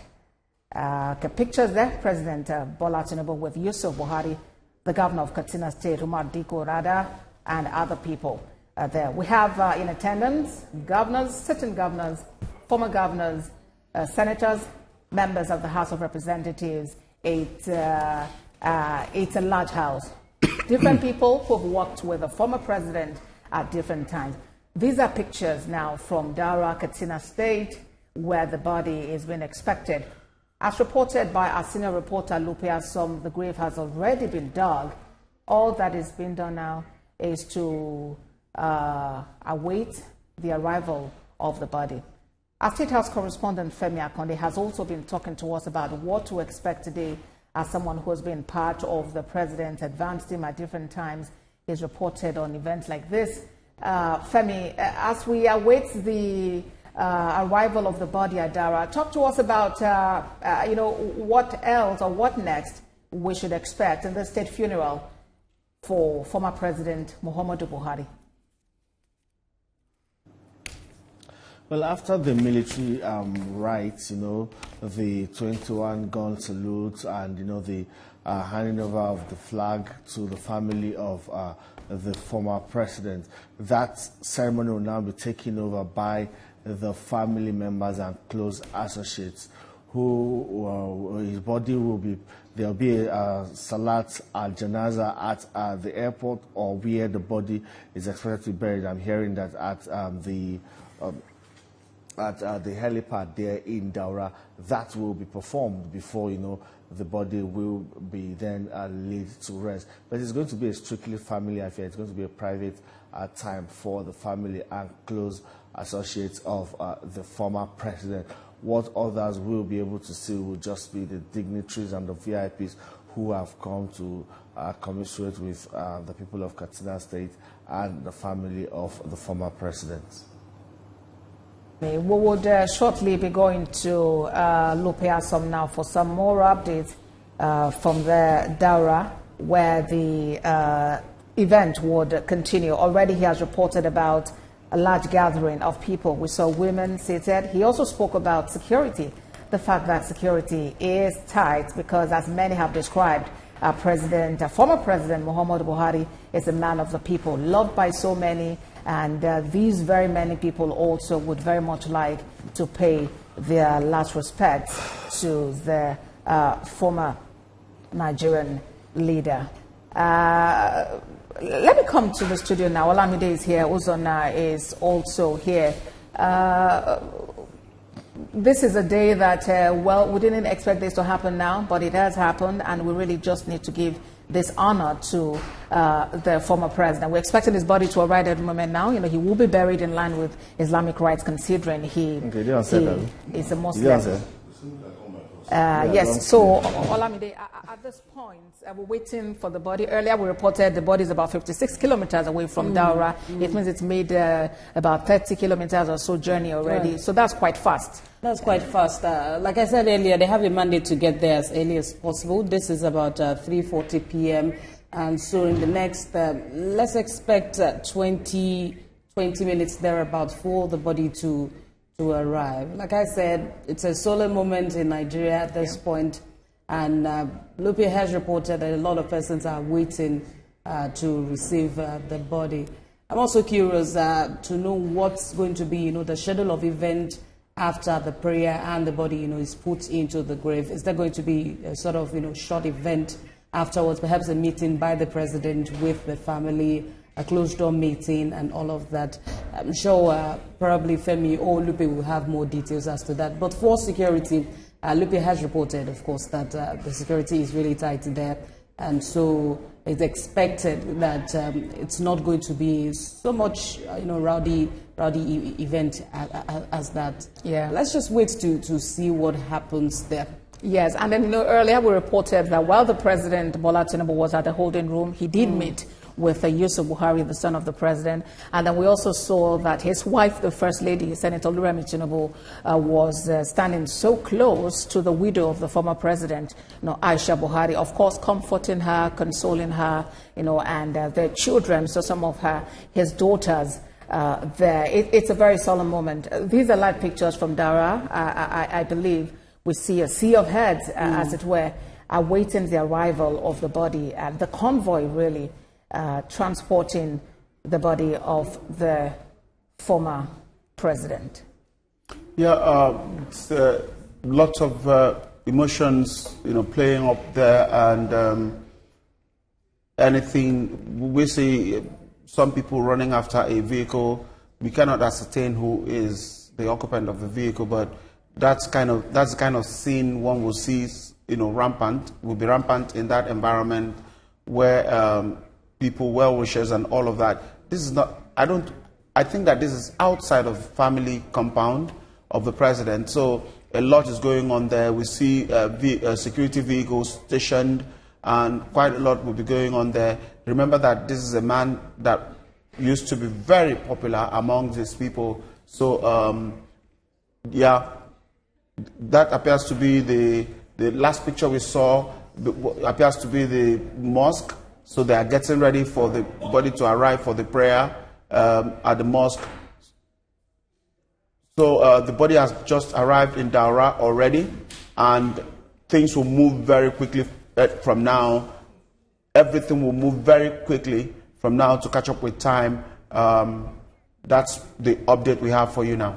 Yes, that's the update. So the body of former President Muhammadu Buhari has just arrived Daura, his hometown, and where he will be interred. Remember, his body is being accompanied by a huge entourage, a huge convoy, of course, led by President Bola Tinubu, who himself received the body on arrival from London, the United Kingdom, where the former president died on Sunday, 13th of July, 2025. We are seeing vehicles driving in. Any moment now, we should see the body being brought forward, and we should have that service, which Lupe Asom reported earlier will be led by the chief imam of the mosque there in Katsina State, in Daura specifically, and after which we'll have the party move to the graveside for the interment. And we see a sea of heads with a convoy which is expected to be that of the president leading the body to where the helipad, of course, will be landing. The president is accompanied by the vice president, accompanied by his wife, Daura Tinubu. Some governors and also security forces are also in this entourage. We're expecting this to be a quick event due to the time for the Islamic rite. Yes, because we understand this has to take place before sunset. So they're doing all possible to get this done before it's sunset. It's a live coverage of the state funeral for former President Muhammadu Buhari, who served as Commander-in-Chief of the Armed Forces, first in his capacity as head of state, and then later as democratically elected President of the Federal Republic of Nigeria.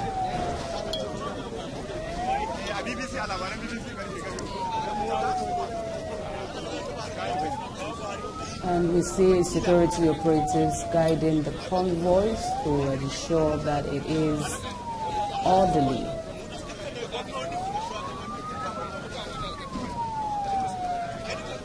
Any moment from now, the prayers for the repose of his soul is expected to begin.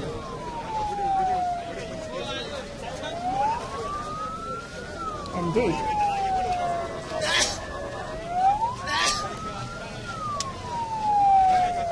Does this look like a complete order?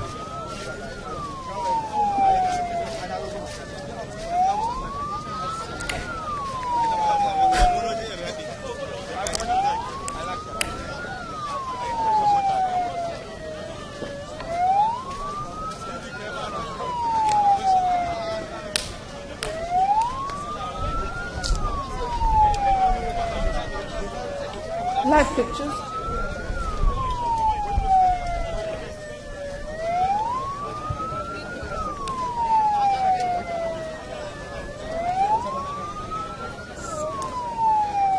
I will issue a query.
Live pictures from Daura in Katsina State, where former President Muhammadu Buhari would be buried.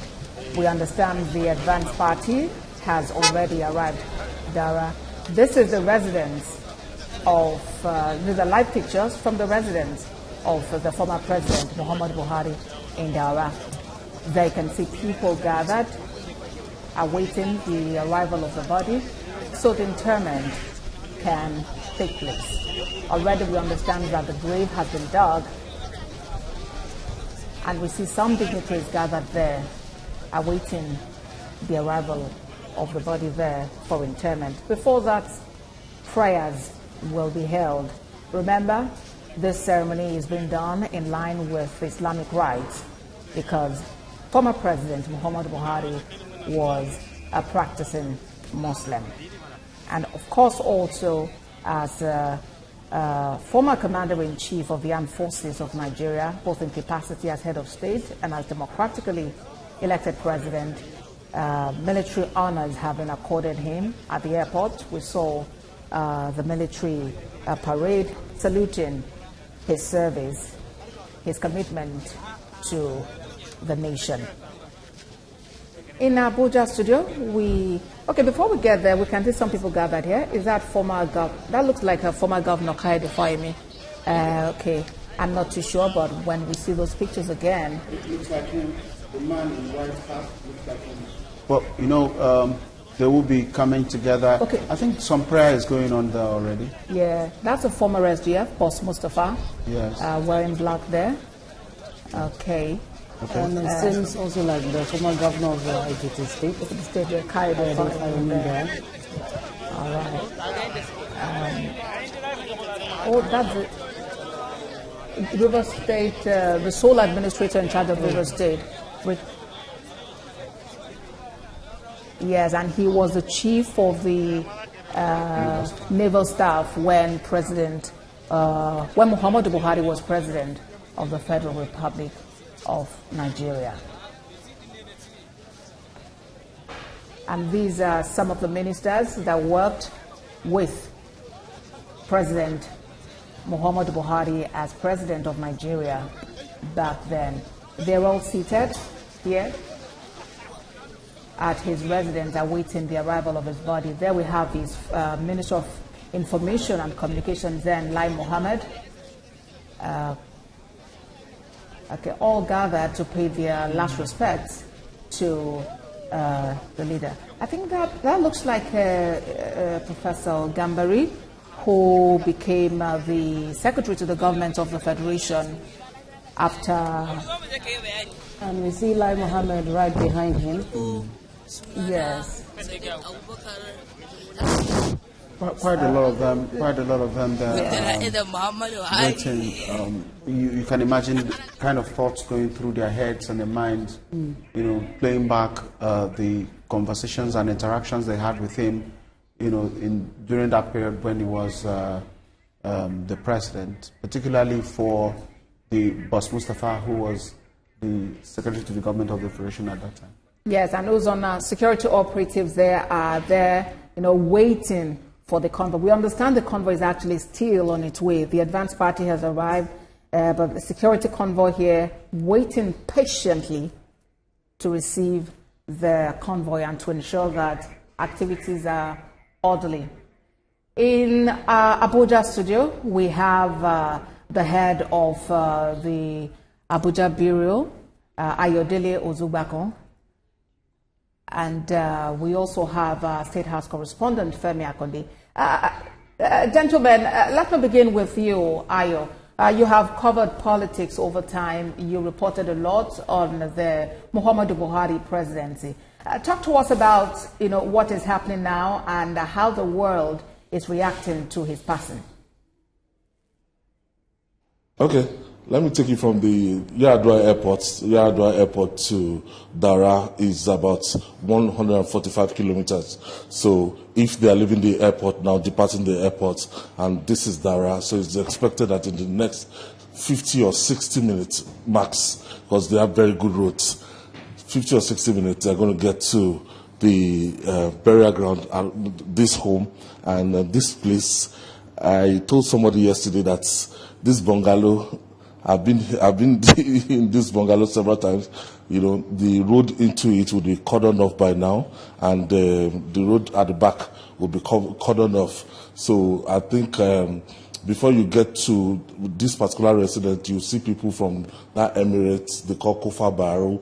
That Kofa Barrow is where the general, the late president was actually born. It's just like 2 kilometers away from where he built his own personal house. That is an ancestral home.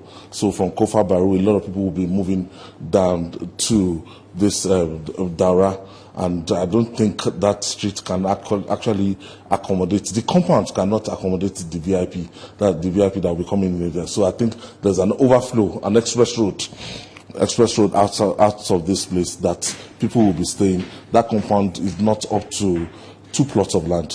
It's not up to 2 plots of land, that particular compound in Daura. So I'm sure if the graveyard is there, if the graveside is there, they're going to make sure that they are going to screen people to make sure that the people that are, if the president is there, they're going to evacuate the place right now as the president on arrival, before the arrival of the president, to make sure that it's strictly people that, family, friends, depending on what the family wants, the kind of burial they want to give to him. I'm sure that it's going to be strictly for the invited people or dignitaries.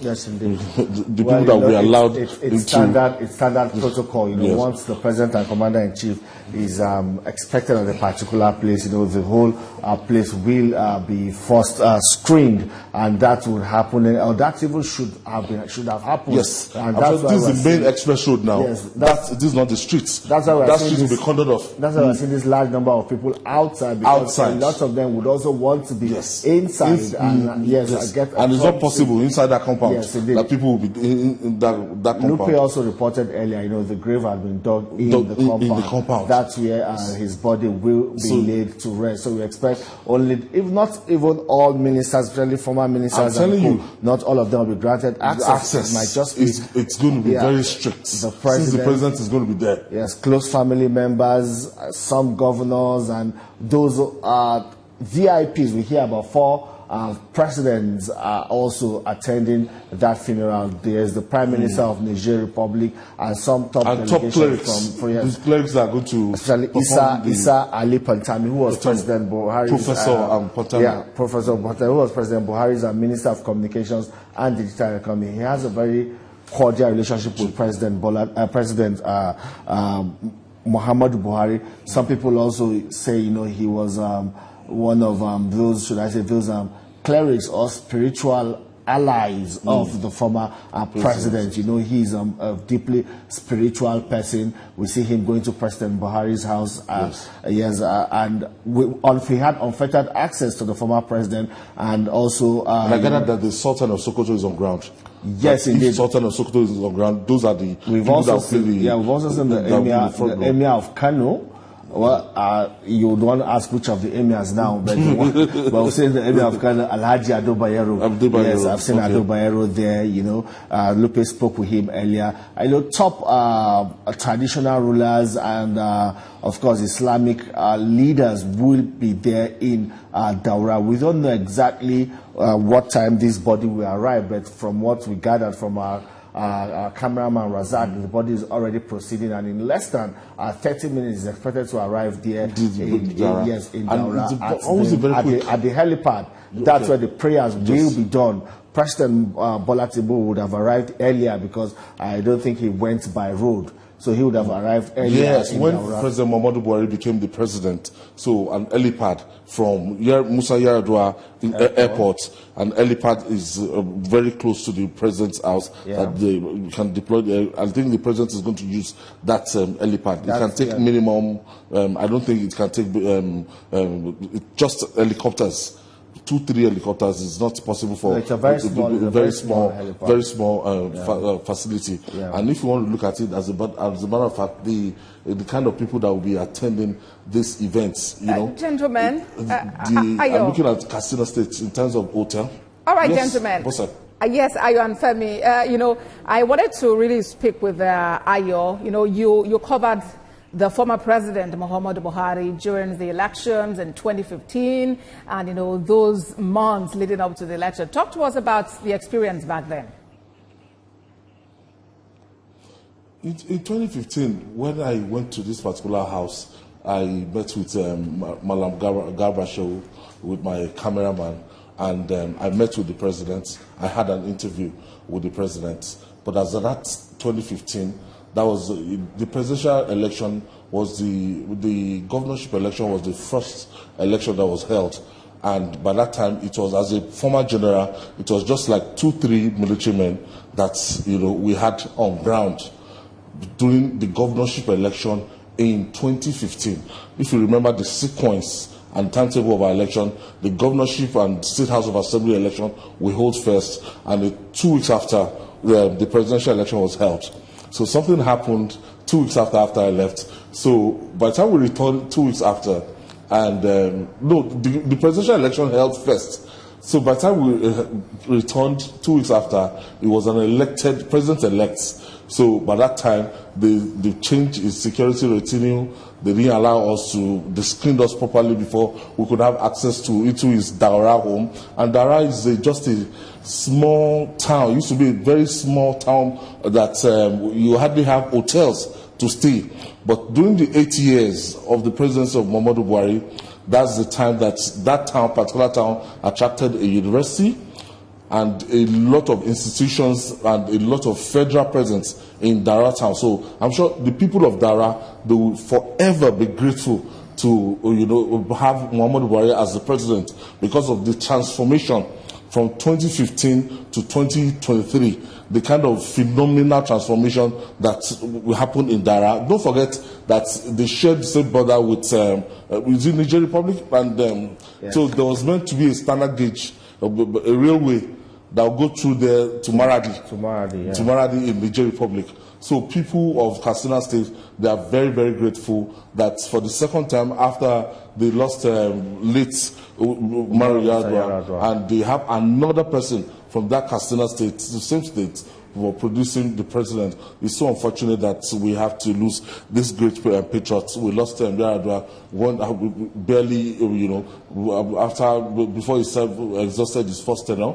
And Buhari, it is 2 years after he served as the president. These are very, very great men that it will be written in the history of Nigeria anytime that they came, they saw, and they conquered. Muhammadu Buhari, very, very popular man, and he was arguably one of the most popular politicians, alive, as in during his lifetime, before he died 2 years on Sunday.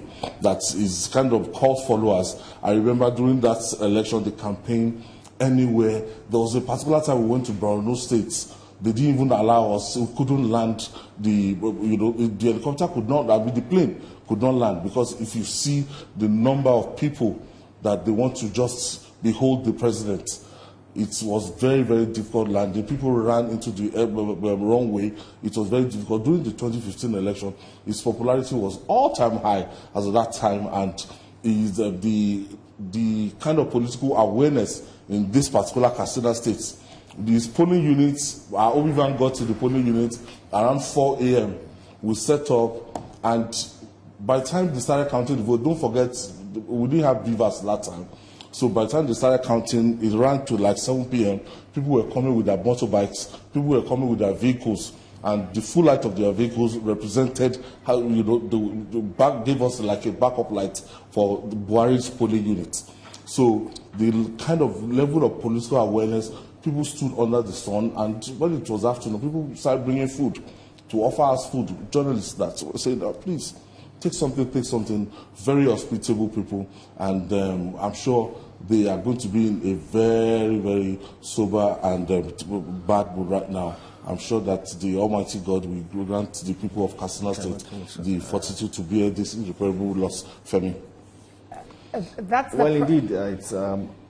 yes, gentlemen, that's the prayer really at this time, that God would, comfort the residents of Daura. We understand that the convoy is very close to Daura now. It's about 15 minutes away from Daura. They're speeding things up so that, this can be done in good time. Remember that convoy would arrive at the helipad, prayers will be said, and then the body will be interred at the grave which has already been dug at the Muhammadu Buhari residence there in Daura. We'll get back to you, gentlemen, but very quickly here in the studio, Ayo has just spoken greatly about his interaction with the former president during the 2015 elections and spoke about his love, by his people, and spoke about the transformation that he brought now to Daura, a relatively small village. So things are really...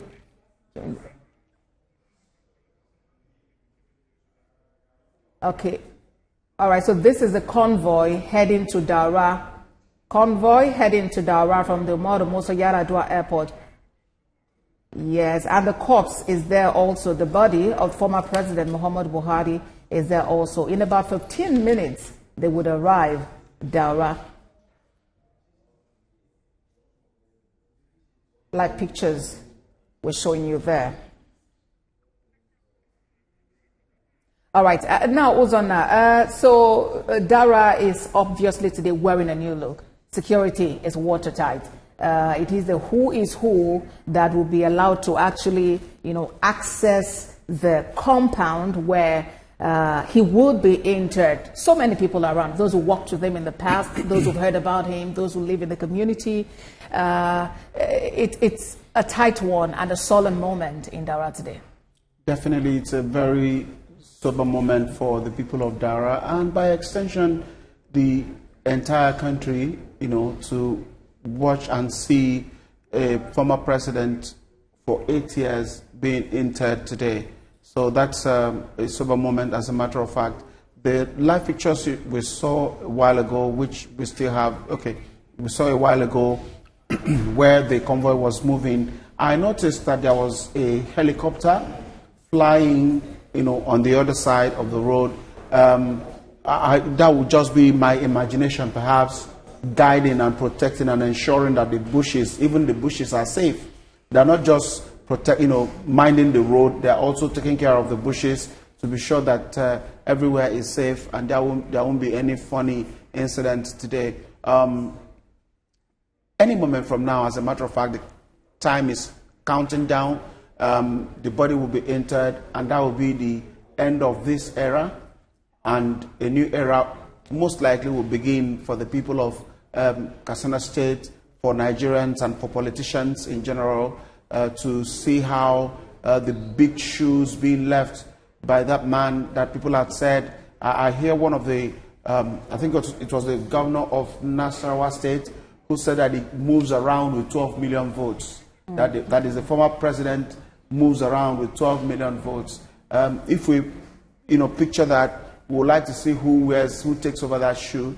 But all of that will be in coming days and weeks and months in controlling that 12 million votes, as a matter of fact. And then we'll see how Nigeria recovers out of this. We'll be looking out also to hear what the president, the current incumbent president, will say as a way of immortalizing the past president.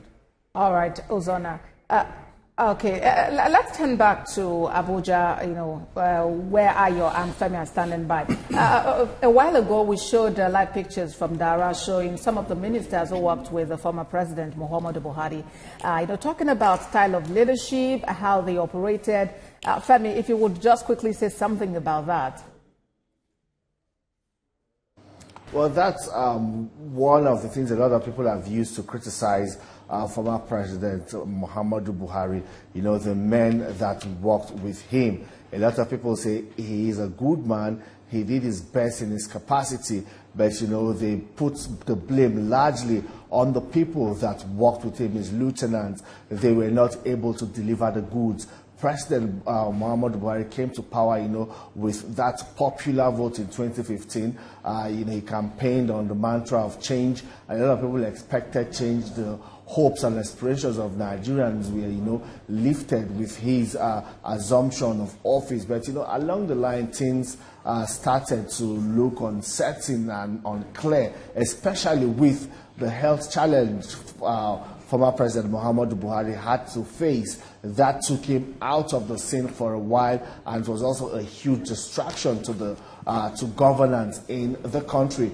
The ministers at that point, a lot of people will say, did not live up to expectation. It's just a few of them, a handful of them that we can point to that really stood out to be counted in terms of the execution and implementation of our government policies. We know what happened in the Ministry of Aviation. We never had the Air Nigeria as was promised. That became like a mirage. We saw what happened in other sectors of the economy where we had ministers, supervising or superintending over these sectors. There were a lot of issues that even at some point people started to say that it appears as if President Muhammadu Buhari was not even aware of a lot of things, a lot of goings on in his administration. A lot of these ministers or lieutenants, appeared to be running with little or no supervision from the presidency. And a lot of these,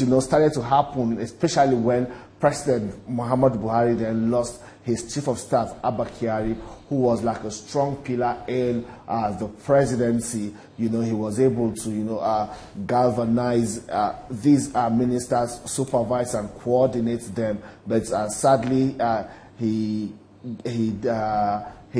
lost the battle to COVID-19 in 2020, and then Professor Gambari was appointed as chief of staff. These are some defining moments in President Muhammadu Buhari's administration, and a lot of people are divided about their assessment of his administration, and they will put the blame largely on the desk of his ministers and his lieutenants that were saddled with that task of executing government policies. Olamide.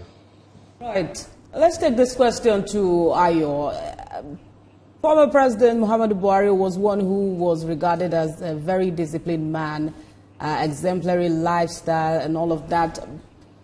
From the scenes you're seeing today from the Umaru Musa Yar'Adua airport in Katsina State, who are some of those people who you think may likely replace him in terms of ideology and, of course, the 12 million votes that he was so proud about? Don't forget, let me take it from where Femi stopped. Don't forget, a lot of people, their expectations was that for some of us that were old enough in 1984, 83, 84, during the first administration of Muhammadu Buhari and Tunde Idiagbon, that is when we had the war against indiscipline. I remember my memories in Yaba bus stop, where you have a big bus stop in Yaba, and you have all these commercial buses, and you find those commercial buses queuing accordingly, and people that want to board the commercial buses must queue. If you remember, any Nigeria between 84, 85, at any given bus stop, you will see military presence, and you must queue in an orderly manner before you enter, board any commercial bus. As at that time, they called the Brigade Y, War Against Indiscipline. So the firmness, the doggedness in the kind of military grip that he had over Nigeria as at that time, some people expected it that when he became that as transforming to be a civilian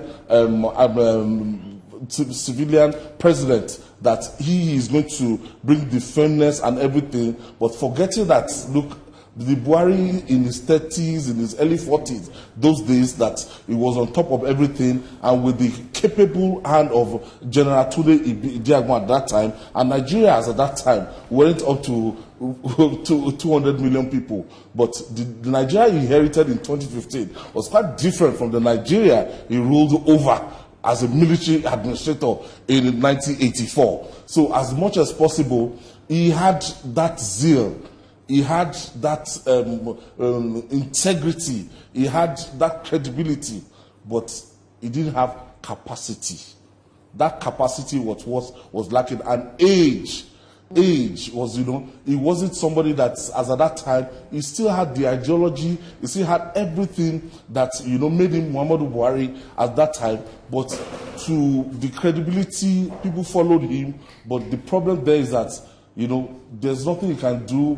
He wasn't as passionate and as agile as the way he was in 1984. So that was the first mistake that happened. And Nigerians, they rode on that honesty, integrity, that mantra, anti-corruption mantra. It was like a lone voice in the wilderness shouting his cause against war on corruption. That is either will kill corruption or corruption will kill us. But unfortunately, the people that he had around him, they never believe, or not everybody believes in that crusade, that is either corruption kills Nigeria or Nigeria will kill corruption. So the war against corruption wasn't, a maximum fight. That wasn't the gospel that he succeeded in cascading around his cabinet. So a lot of people will blame that failure, that look, he had some people around him that they didn't allow his ideology, what he stood for, to actually reflect in that administration. So most of the failings of that administration, when you want to look at it, people will say, look, it was because of the lack of the capacity for Buhari to supervise. He wasn't a hands-on person that he could actually monitor and supervise everything that was happening in his administration. You had interagency rivalry between the EFCC and the DSS, and sometimes you even do have somebody that the box stops on the table. But the style of President Buhari, most of the time, if the thing was going wrong, you expect the president to talk. The president wasn't talking. He had his own unique style, and he wasn't a man of many words. And the few moments we spent with him, we discovered that it's somebody that, look, I'm sure that if Buhari came back to this world, if he comes back to this world, and he could be taken as a very good comedian. We've had to see him most of the time. At any point in time, when you think that difficult things, when you see his countenance, but if you move closer to him and have a discussion with him, you discover that President Buhari is somebody that is very, very funny and humorous. What's it? No, indeed, people talk about his humorous side. They talk about the fact that he can make a joke out of just about any situation. I think most people who are close to him have said that, and that was somewhat an irony for someone who was considered to be really strong, and strong-hearted, especially as a military man.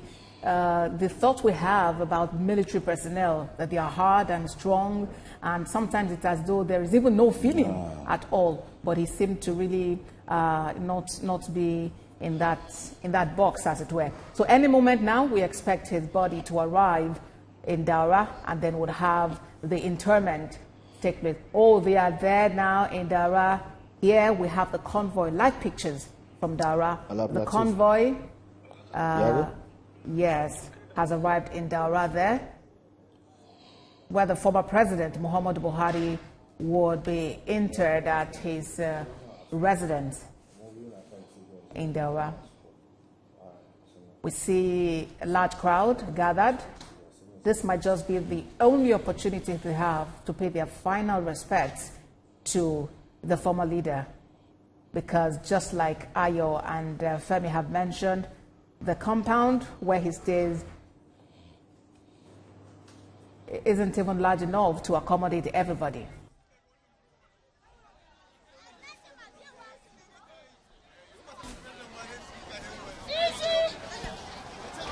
Oh yeah, and there we see people waving as the convoy moves.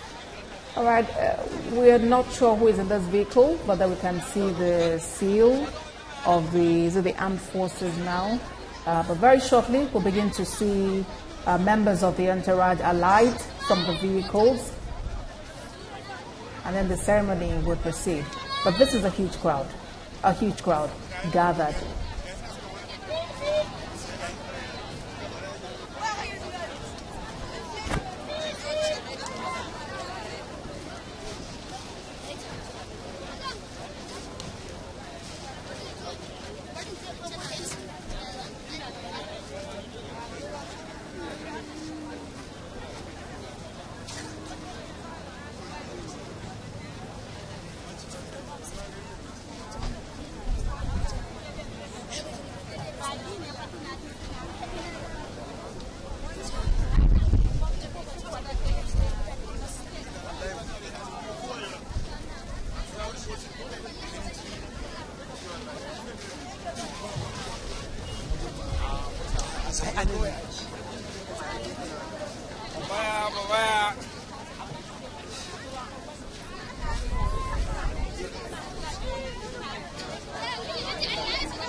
Even if we are not sure of anything, we are certain that the town of Daura would be going through lots of experiences at a time like this. The crowd on the streets. Just a while ago, we saw sea of heads and people waving. We may not be sure who they are waving at, but it's obvious that they are out there to bid farewell to one of their own, and some dignitaries and some personalities that may have come from outside of the state will not be able to access, or gain entrance into the compound, as our people had told us who had been to that compound. Ayo was very specific to say that the space there will not be more than 2 plots of land, and we can imagine where all of these people from across the country had come. It would be very difficult to imagine how many people the compound can accommodate. So the streets of the town will be quite busy, where the people will be just to catch a glimpse of, even if it's just the vehicle that carried the remains of the former president. That will be enough for a lot of people, and they will go home happy and proud that at the end of the day they were able to see the vehicle. If they are lucky to see the wrapped body, that will be an additional thing of joy. But we know that things are gearing up to get to the end, to the climax, for the body to be committed to Mother Earth. This is a convoy, obviously, and entourage, a lot of people walking in from one direction to another. Okay, we just saw something that looked like the ambulance, the military ambulance, yes. Obviously, that's what it is. The military ambulance that took the body from the airport has arrived. And what next? We think it might be the prayer, that they will go for the prayer, and after the prayer, then the body will be committed to Mother Earth, and that will be it.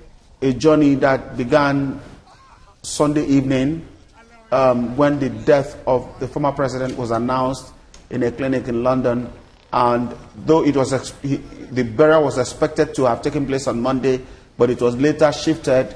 President Bola Tinubu had directed the Vice President Kassim Shettima to head straight to London to coordinate every activity of bringing back the body of the former president. Right there in London, the governor of Borno State, the chief of staff to the president, all joined in ensuring that the process was carried out smoothly.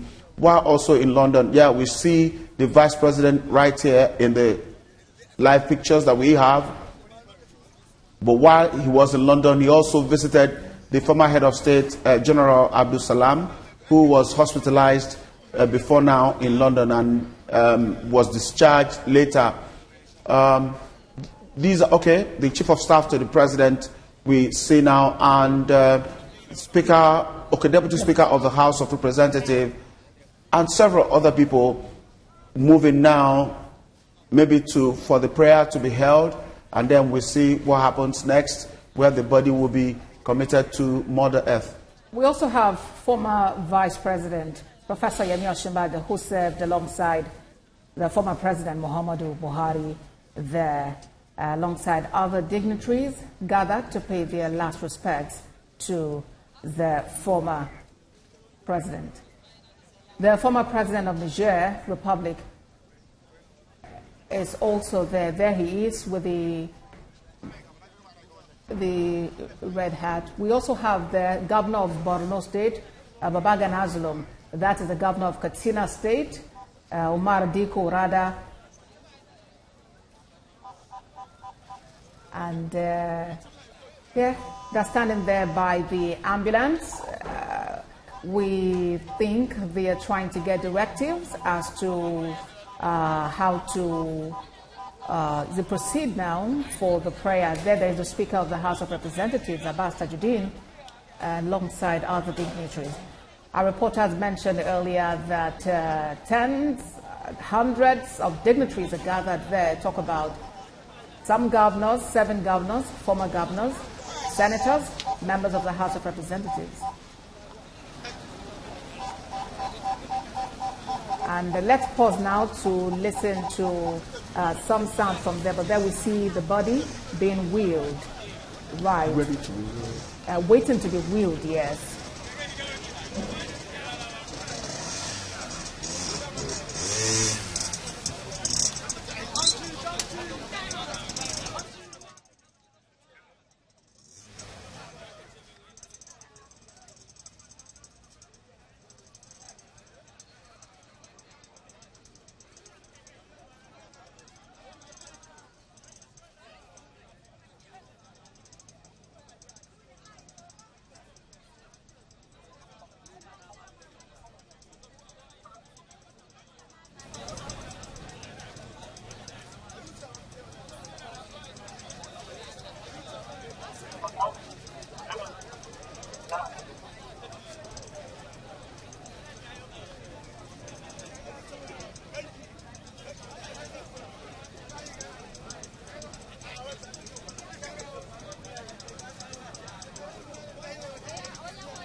We're minutes away from the committal of former President Muhammadu Buhari, who lived a life of service and spent over a decade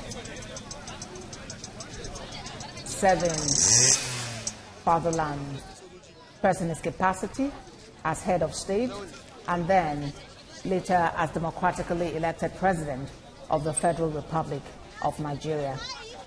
And that will bring to an end this glorious career spanning more than a decade.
When close family will have time to pay their last respect before the interment will take place, perhaps that's what's about to start or what is going on now.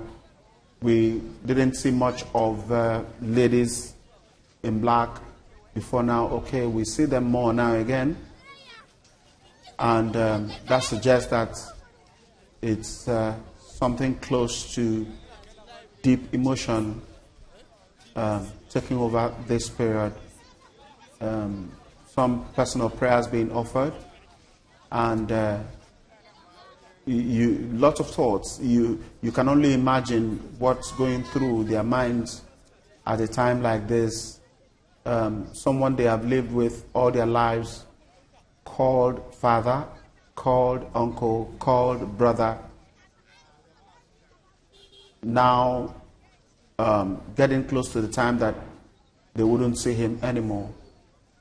Quite an emotional moment for them. A very emotional moment indeed, it is.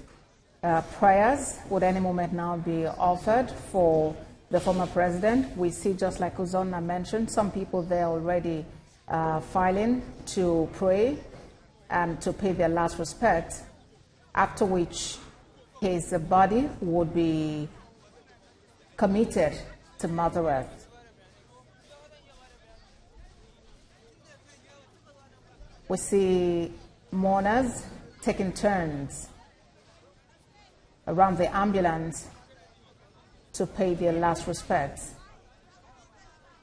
The former President Muhammadu Buhari retired as a Major General, and today we have seen a show of honor coming from military personnel of that rank and above in the Army and in the associated ranks in the Navy and the Air Force,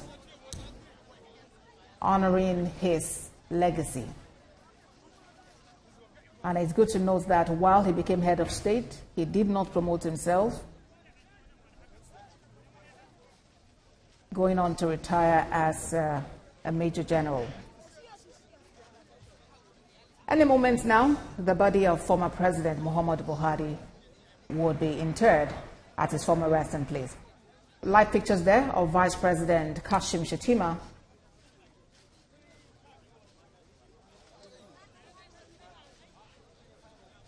and other persons who have gathered to mourn the passing of the former president.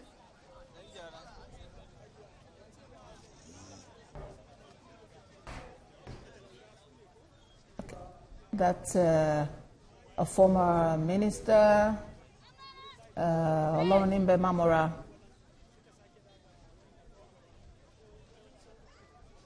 It's a very solemn moment. You see mourners being consoled. We also see military personnel taking the charge to ensure that events go seamlessly.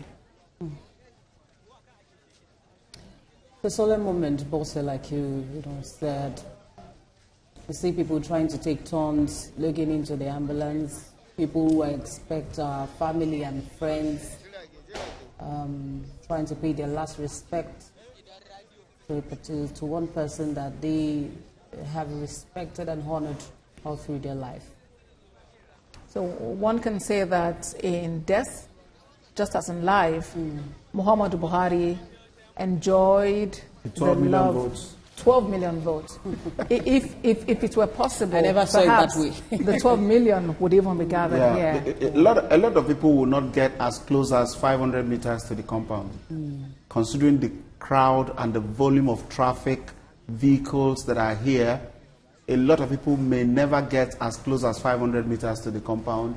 But as far as they are concerned, they will leave satisfied that they were part of this moment to bid farewell to a president that Nigerians will live to talk about forever. So that's what the moment signifies for a lot of the people. You can imagine where, look at the people that we see inside the premises. Most of the former governors, most of the former ministers, you can't find them because the space is limited. And then imagine all the people, all the political supporters of the president, the former AMPP supporters, the former CPC supporters, and even the APC people that are in APC because of him. You imagine where they are all gathered. So the stretch is even beyond what we can see. So that's what it means to be a popular person amongst the people. It's quite popular. It seems a lot of persons they just want to pay their last respect, irrespective of the distance. You see some waving at the convoy, if that's how close they can get. Indeed. And it's a state funeral. So this is a mark of honor from Nigeria as a nation. President Bola Tinubu has made it a point of duty. He made it a point of duty to personally receive the body and to lead the nation in this day of mourning. It's a 7th day of mourning that has been declared from Sunday, where the death was announced of the former president, and that would run from Sunday through Saturday. And we know that all national flags are to fly at half-mast And as a matter of fact, today has been declared a public holiday. Perhaps also that contributed to us having these many people out there who have the opportunity to step out and pay their final respects. These pictures on the screen quite indicate that former President Muhammadu Buhari was revered, not just as the former president or an indigene of that community, but as someone who had values that he stood for and was quite consistent during his time as head of state, and also, coming back as a democratically elected leader. One thing that we see that was constant through his, leadership or administration was that it was quite unshaken about the things that he stood for, things like anti-corruption, ensuring that there were no things like indiscipline. And so quite a solemn moment in Daura today. It's been a while since we've seen a large crowd of mourners, gathered to bid someone farewell. A large crowd as much as this, especially a community like Daura that wasn't exactly, as prominent before this time. Some of the things that Ayo said when he came up, the man who covered President Buhari's election in 2015, likely 2019 also, part of the things he said was, highlighted the fact that this was a man who was down to earth. He was already the candidate, the presidential candidate of his party, number one. He was a retired general, major general in the army. He was a former head of state, military head of state. But Ayo said that when they got to his compound before that election period, they just saw just about two soldiers in the house of a major general, in the house of a former head of state. Balance it with what we have today, when a local government chairman will have up to 10 mobile policemen guarding him. A local government chairman. I don't want to talk about governors and the rest, but in his case, it was a different scenario entirely, still highlighting his humility and feeling comfortable amongst his people, because he's only someone who is worried and scared that would be covering and shielding himself from his people. All right, Uzona. Let's speak to Lupe Asom, a reporter who is standing by at the Daura residence.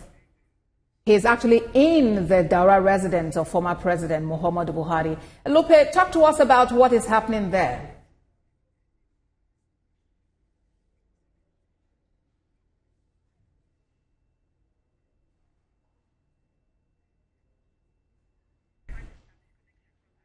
Okay, we can't establish contact with Lupe at the moment, but we'll get back to him for live reports and coverage from the residence where the former president would actually be interred. Okay, yes. You can imagine what will be going on in there. So if you cannot establish contact, it's understandable, because there will be lots of pushing and shoving. All right, Uzona, I understand we should just try to see if, we can get that connection. Now, Lupe, if you can hear me, I'm asking about what is going on there within, at the residence.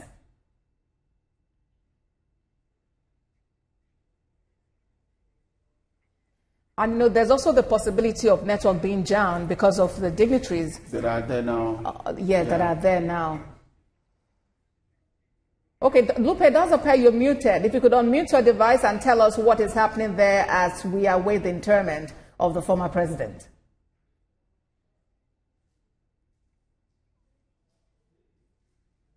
All right, it must be a very busy scene in there. Very busy. You can just imagine it.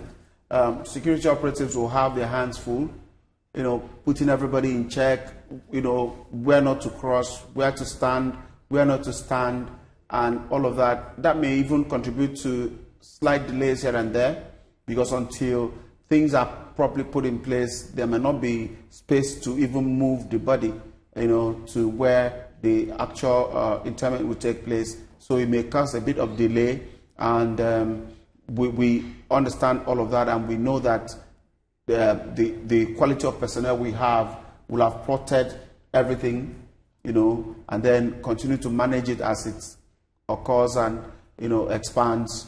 So we are still monitoring that. And if you see the live pictures we have on the screen there, some vehicles have been on one spot for minutes. Yes. They've been on one spot for minutes, which suggests, and we cannot see the end of that stretch of vehicles. Okay, they're just making slow movement now. We cannot see the end of that stretch of vehicles, which would only confirm that this is a jammed town. Everyone appeared to be there. People are from different corners, different parts of the country, and even beyond. We know that. Okay, so over to you, Apostle, please. All right, so let's now go to Abuja, where Ayodele Zubakwa and Femi Akonde are standing by. We can see, I'm sure that you can also see the pictures from there. Of course, the body is already in Daura. Yes. Any moment now, the body will be interred. Talk to us about what you make of what is happening and what you can see. Ayo. To talk about the man, the late Muhammadu Buhari himself, this gathering will tell you this is just the main express road that leads to his house. That this is not just this particular picture you're seeing is the overflow. But I can tell you that I've been to some governor's house, I've been to some senator's house. They can accommodate as much as, they have like a whole street to themselves, and normal buildings, adjoining buildings. They even have the luxury of having mosques, churches right inside their compound, and they can accommodate as much as 100,000, 200,000. I've been to politicians' house they have like a crusade ground, right? Baseball court and everything that can conveniently accommodate people. So this is the major express road that leads into Daura. That's the number of people they can accommodate. And when you look at the inside the compound, just strictly for the top government functionaries, the family members, and I'm sure what you're going to do, the rigor you're going to face in accessing the main building is going to be very, very. And then we turn attention to Lupe. The screening. So the street has been cordoned off. Ayo, allow me to put you on hold for a moment. We really need to bring in Lupe now for live pictures and live analysis coming from the Daura residence of former President Muhammadu Buhari. Lupe, over to you. Well, good evening, Ambassador. Well, it's a somber mood here in his house a moment ago. The hearse, that's the ambulance bearing his body, was brought in here into his house before they proceeded to the helipad where prayers will be conducted. We saw his family members highlight from the vehicle, all clad in black, mourning clothes. They were all weeping. Some of the ladies were sobbing. We saw people who are his family members, his daughters, his grandchildren, all in tears. Some of them were just going to the ambulance to at least just peep and see if they could catch a last glimpse, even if it is of maybe the casket or whatever it is that is bearing the body of the former vice president. If you see the mammoth crowd outside, it's indicative of the fact that the president was loved, and people have just come to see. A lot of them were shouting why the ambulance bearing his body drove into this house. A moment ago, a lot of them, so most of the dignitaries who were on ground, the National Security Advisor is also on ground, the Vice President is on ground, the former Vice President is on ground. Most of the dignitaries that are expected to be here in Daura are already on ground, and they just left his house now to the helipad where the prayers will be conducted, and then his body will now be brought back here to his house in Daura where it will be buried just at that garden. So that's the situation in the house now. The dignitaries who are on ground have moved to the prayer ground, and they will be coming back shortly. Governors are around, serving and former governors are around, ministers, former ministers are on ground, service chiefs, all of them are on ground. Security is watertight from the villa, from everywhere. Security is here to ensure that the whole place is safe and that the former president is given a befitting burial. From the live pictures that we see on the screen, it seems like a bit of hassle trying to get into the residence. Give us a feel as to how outside the residence of the former president feels like now. I must tell you, there's a mammoth crowd outside. A lot of them followed the dignitaries to the helipad where the prayers are going to be conducted. But I must tell you, the security operatives were almost overwhelmed. It's indicative of the fact that the former president was loved. We're talking about Daura. This is Daura, his hometown. The president recalled that when he just returned after serving for 8 years, a mammoth crowd gathered together to welcome him. A Durbar was organized, such that has never been seen before in Daura, to welcome back this president who served Nigeria for 8 years. So you could just imagine what is happening outside. The mammoth crowd is outside. A lot of them are crying. Those who were just trying to just keep and at least see the ambulance bearing the body of the former president. A lot of people are outside. Of course, they've not been given entrance into the compound because, just as we know, the compound is not big enough to accommodate all those who would like to come in to pay respects to the former president. But I must tell you that there's a mammoth crowd outside. A large crowd indeed. And behind you there, within the premises, we see people gathered. Of course, they should all there be waiting for the arrival of the body for interment, committal to Mother. Yes, we could see former governors, the state governor Fayemi of Ekiti State, he's also there, and we see other ministers who served during the tenure of the president. We could also see the sole administrator of Rivers State, the former chief of naval staff, who served for 5 years, one of the longest chiefs of naval staff the country has ever had. He served for 5 years, and he's also here. We also saw General Yusuf Buratai, the chief of army staff. He also served for 5 years under this the former president Muhammadu Buhari. We also saw Air Marshal Sadiq Abubakar, the former chief of air staff. They are all on ground to pay their respects to this president who gave so much to this country. The list of dignitaries is actually endless because we even have leaders of other countries, or the African countries, who have all gathered to bid farewell to the former Nigerian leader. Lupe, we'll be back with you for more, from Daura there, the residence of the former president, Muhammadu Buhari. But very quickly, let's turn our attention back to Abuja. Earlier, you were talking about the fact that Muhammadu Buhari was a towering figure who enjoyed the love and support of the people, and now Daura is standing still in mourning. We can say mourning, yes, but also talking about, what he stood for as a son of the soil. We'll take it from there, Ayo. Yes, but Ambassador, the town Daura, at least for in the next 1 week, the kind of security that is going to be deployed, and don't forget that before now, Katsina, that state has been having its fair share of banditry. But I can tell you now, nobody there goes close to anywhere near Katsina City or Daura right now. The level of security that will be deployed, the strength of the Federal Republic of Nigeria would have been deployed in Katsina State right now. So I don't think anybody will ever think of fomenting problem. The only problem I see, Daura, the number of hotels, a lot of people might not be able to sleep still pass the night in Daura today, and we have to go back to Katsina City because Daura is just a very fast developing will I call it city, semi-city, suburban city. So it's something that, because of the advent of Muhammadu Buhari as the president right now, has brought a lot of glory, has brought a lot of attraction to Daura. And the people today, I'm sure that they are going to know that, look, it's going to take how many years again for them to have a man like Muhammadu Buhari across the length and breadth of that city today. Is going to be something that they are going to spend some days, even morning after departure of this crowd today. So it's not going to be an easy time, and reality is they are going to be faced with reality immediately. The former president is interred proper and interred today, and a lot of people will now face that reality that they might not see. The one they call Megaskia, that the truthful one. Because after he even left the presidency, most of the time we want to take a stroll. We've seen pictures on social media.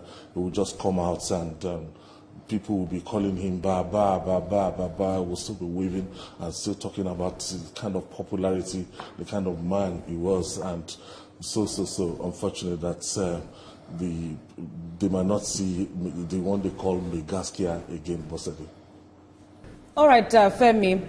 We understand that the president called for a special Federal Executive Council meeting in honor of the former president, which was later postponed. Talk to us about when a possible, date will be announced and what, we should be expecting. Well, we do not know the format that special executive council meeting will take. We know it has been postponed now to allow for the funeral to take place and all other activities, related with the funeral. But we believe that it's going to be special because some ministers that served in former President Muhammadu Buhari's cabinet may also be allowed into that special executive council meeting. It's going to be like a valedictory event where, goodwill messages will be delivered. Everyone would speak about, their experience working with the former President Muhammadu Buhari, especially when he was presiding as chairman of the Federal Executive Council.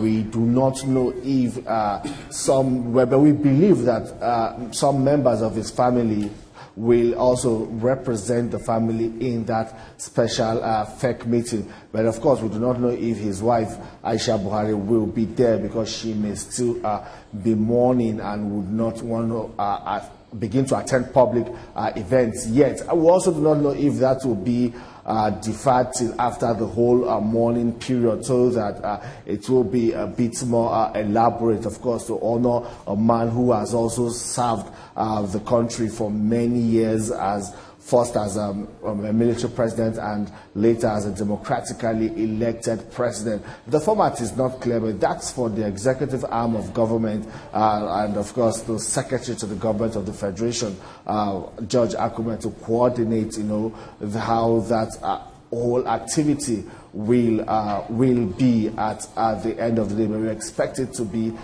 quite significant, honoring the memory of former President Muhammadu Buhari, and to also be President Bola Tinubu's way of indeed showing respect to a man, his predecessor, a man he worked closely with to unseat the opposition in 2015, and a man he also campaigned for in 2019 that went ahead to win that election, and a man that also supported him in 2023, which he eventually won the election, and continued to support him until former President Muhammadu Buhari fell ill.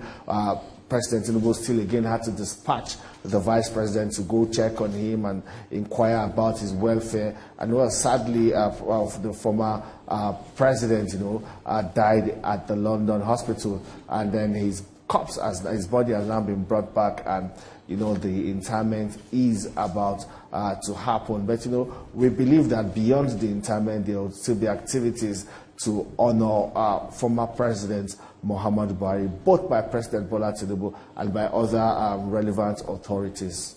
Olamide. All right, Femi. Let's bring in Ayo here. Earlier, we were talking about the need to immortalize the man, Muhammadu Buhari, and we spoke earlier with the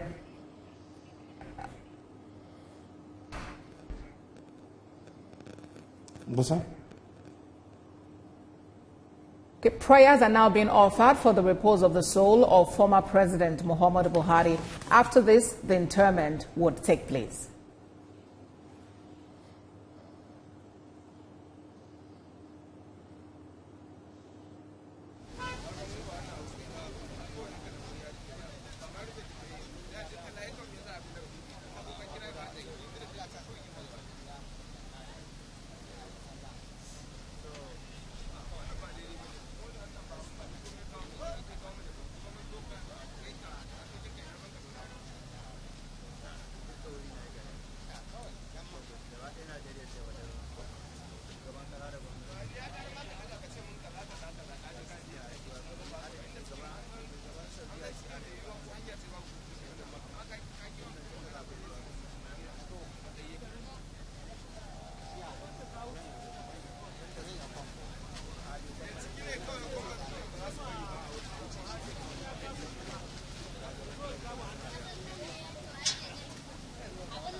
hearing sounds of the ambulance, which is making its way into the house of the former President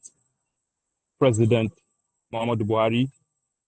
The service chiefs are on parade, other senior military officers as well are also on parade.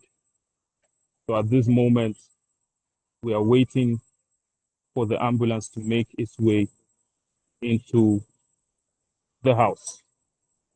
We can see governors arrive, Babagana Zulum of Borno State. We can see senators also arrive who are just coming back from the helipad where they went to pray for the repose of the soul of the president according to Islamic rites. So these are live pictures. A couple of them are now making their way into the garden designated to the garden where his body will be committed to the earth.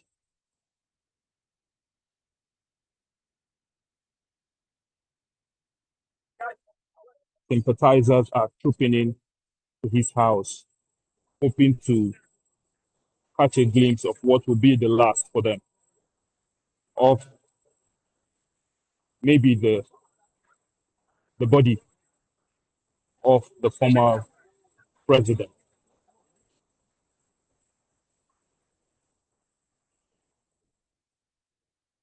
The press have been restricted to this area to ensure there is law and order.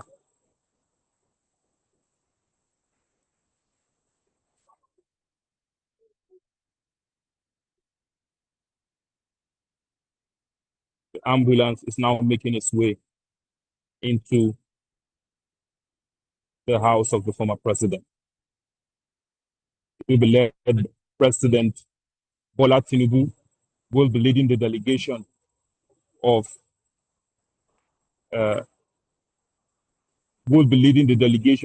mourners who will be coming in to also witness the interment of the body of the former president.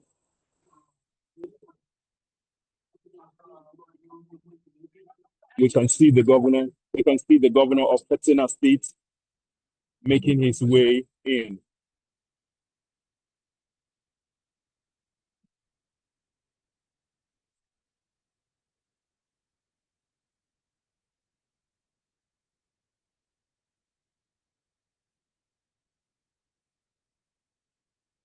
We can also see the Speaker of the Federal House of Representatives, Tajuddin Abbas, who is also trying to catch a glimpse of what is happening here. Security is very tight, and the military personnel are right here to ensure that there is no breakdown of law and order. We can see the former Vice President, Yemi Oshibanjo,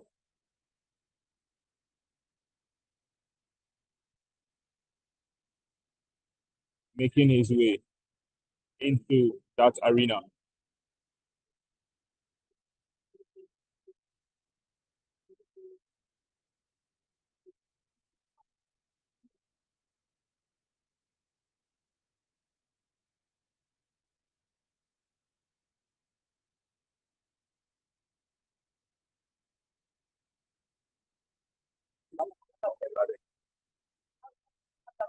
Military personnel have been asked to send out anyone who is trying to be unruly. That's to give you a sense of how tight the security is. Now, we can see President Tinubu approaching this arena He's in the black SUV over there, and his security details are trying to ensure that the road is clear for the president. You can see them trying to ensure that the space is cleared.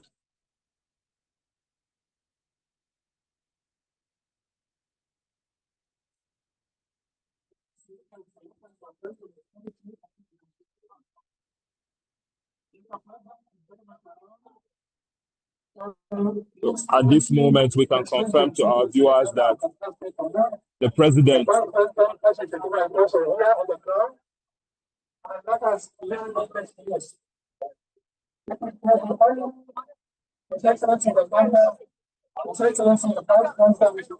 you can hear the announcement that only His Excellency the President. Now the president is now moving into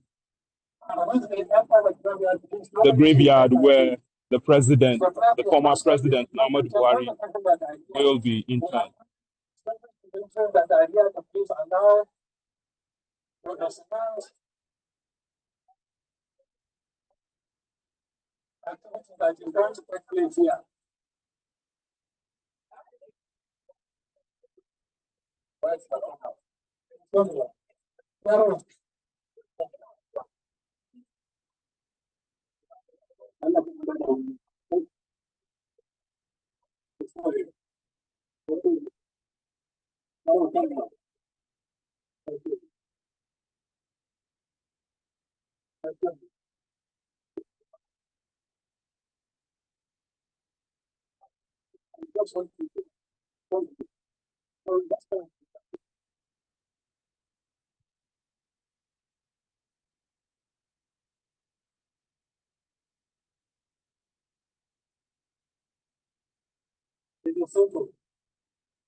We are moments away from the interment of former President Muhammadu Buhari, who died on Sunday at the age of 82.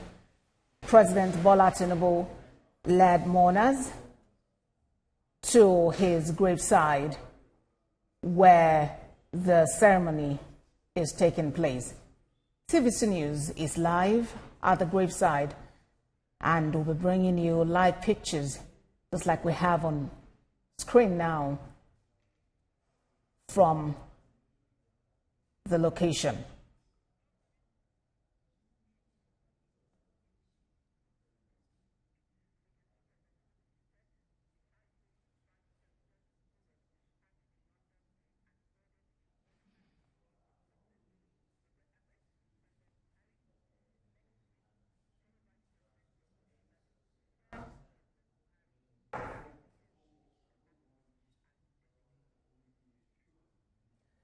We can see that President Bola Tinubu is seated in pictures we showed a while ago. President Tinubu is seated there, and beside him, his Vice President Kashim Shettima, who was dispatched to London to commiserate with the family and bring the body of former President Muhammadu Buhari back home. We also have the former Vice President, Professor Yemi Osinbajo, who served alongside former President Muhammadu Buhari in his capacity as deputy. Governor Hope Uzodinma, alongside other 7 governors, some former governors, are also there. Like pictures there at the graveside.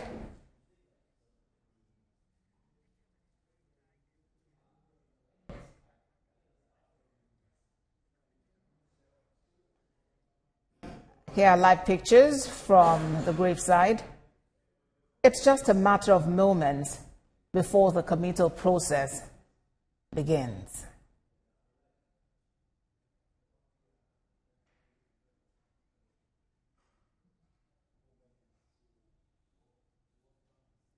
Former Vice President Yemi Osinbajo in conversation with Governor Hope Uzodinma of Imo State.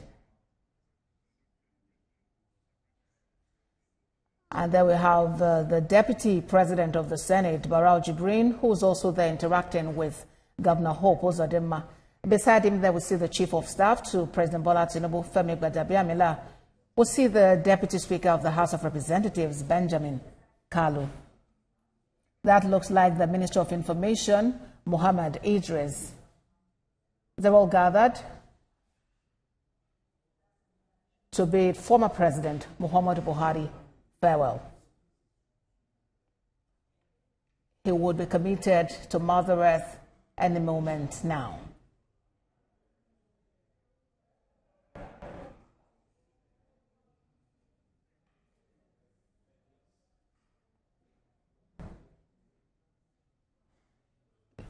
Chief of Staff to the President, Femi Gbadabiamila, in conversation with both the President and Vice President,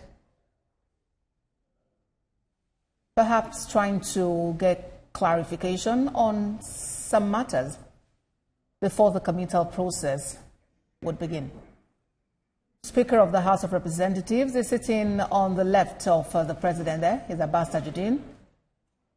All seated, waiting patiently.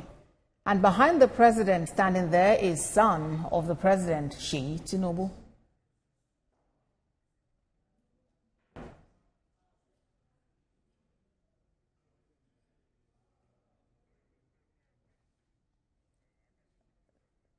The Governor of Kano State, Abba Yusuf, is also in attendance. It's good to see that even in death, Muhammadu Buhari is a unifying force, bringing together people from different political divides, people from different faith, gathering in solemn reverence for the man who has had the opportunity to lead Nigeria in different capacities. First as military president, and then later as democratically elected president of the Federal Republic of Nigeria.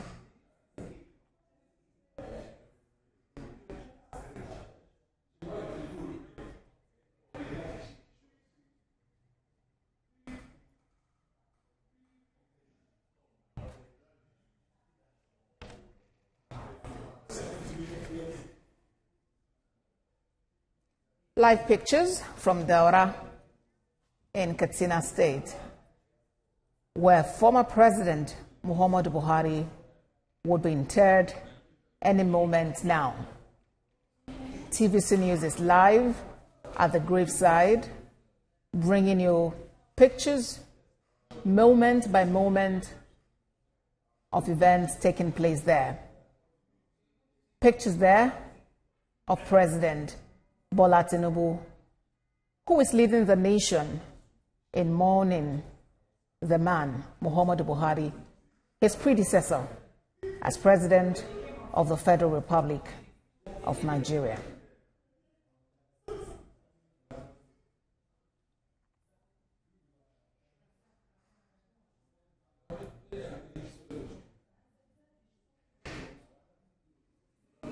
All is set.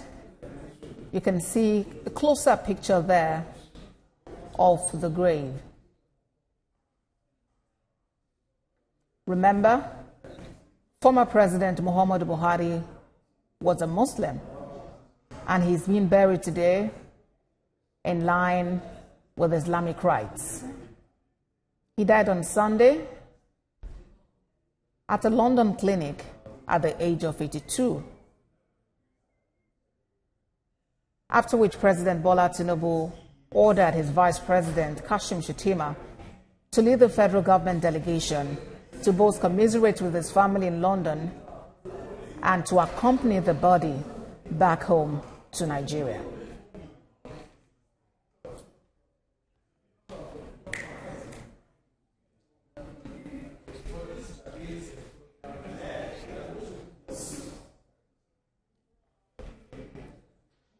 Security is watertight in and around the residence of the former President Muhammadu Buhari, as military personnel alongside sister security agencies work together to ensure a smooth process for this state funeral of former President Muhammadu Buhari.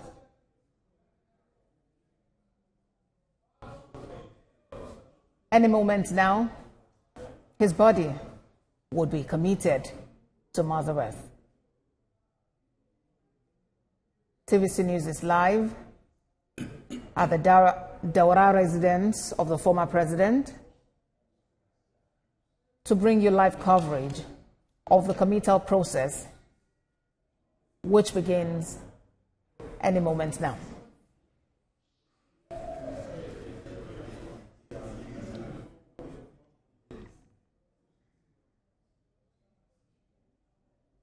Just before now, prayers were offered for the repose of the soul of the former president, Muhammadu Buhari. Before that, we saw family members gathered around the ambulance conveying his body to both pray and pay their last respects. It was an 88-kilometer journey from the Umaru Musa Yar'Adua International Airport, where the Nigerian Air Force aircraft conveying his body touched down at about 2 p.m. West African time. President Bola Tinubu personally received the body, and then the onward journey began to Daura in Katsina State, where his body would be interred.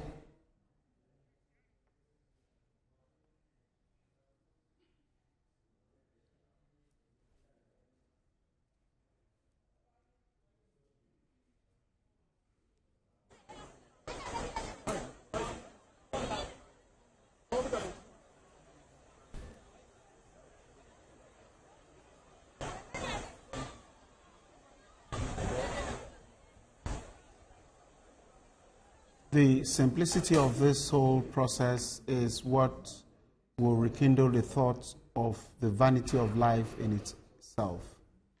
For a man who was the military head of state of a large country like Nigeria, controlled several things, resources, natural and human, and then later came back to be a democratically elected president for 8 years with so much power.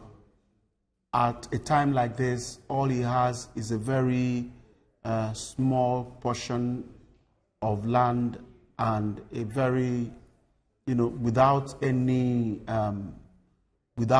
fanfare, without any decoration, without anything that would seem, to suggest that this was a man of affluence. So those of us that are still living will be left with the thought that after all we are running around for, after all we are laboring ourselves about, when a time like this comes, this is all we get and nothing more.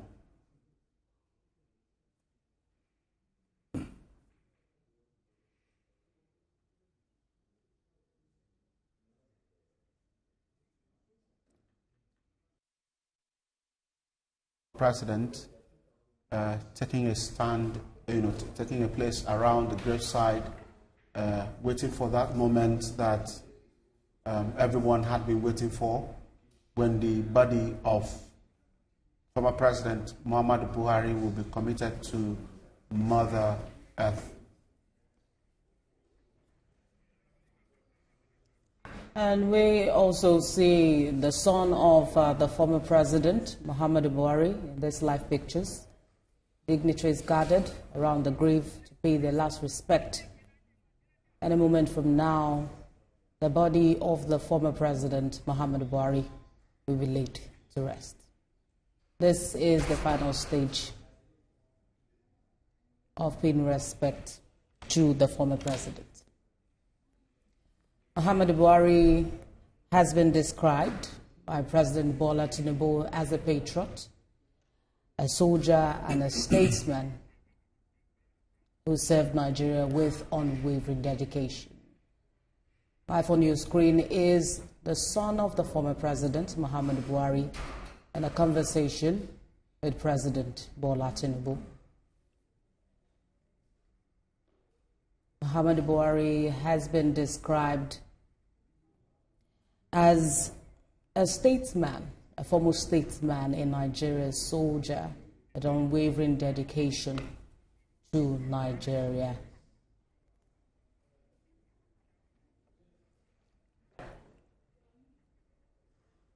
And that's the son of former President Muhammadu Buhari discussing with President Bola Tinubu.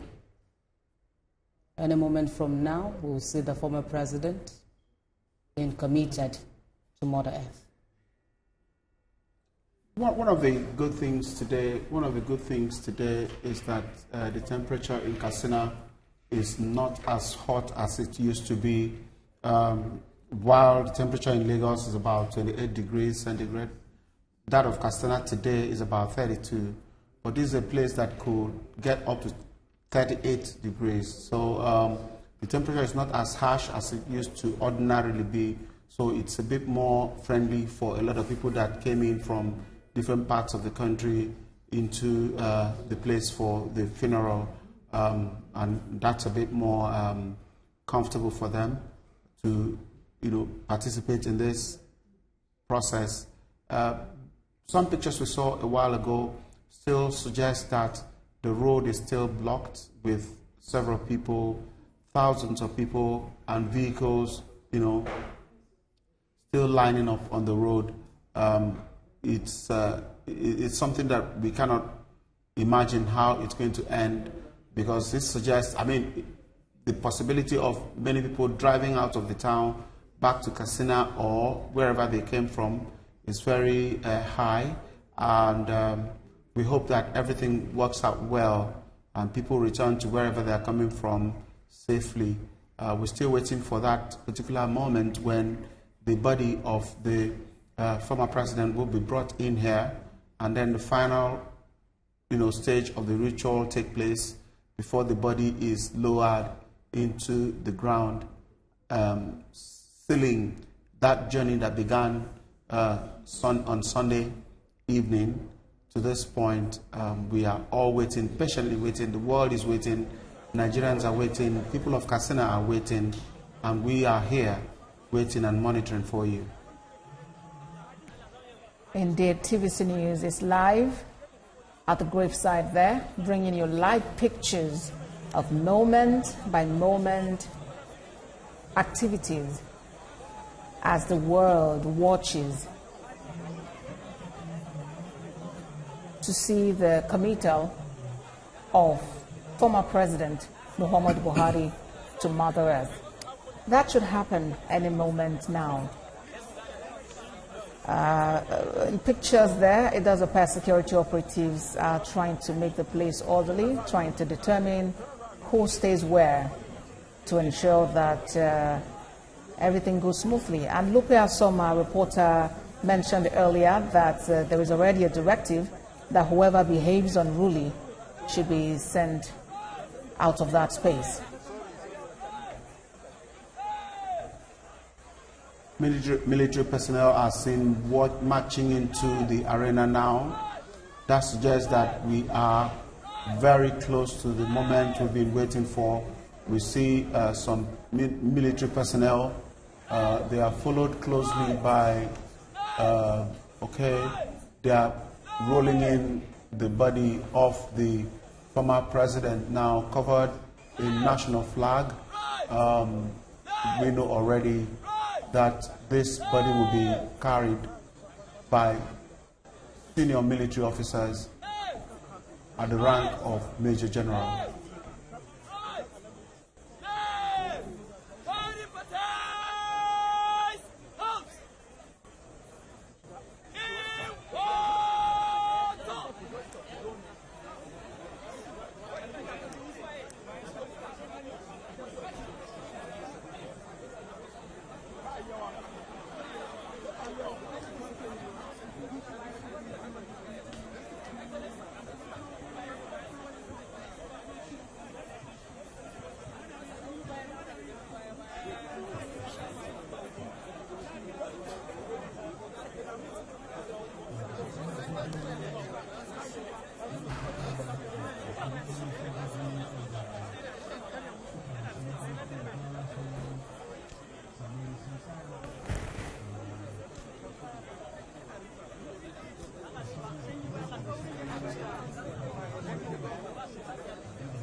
Our correspondent Lupa Som had told us earlier that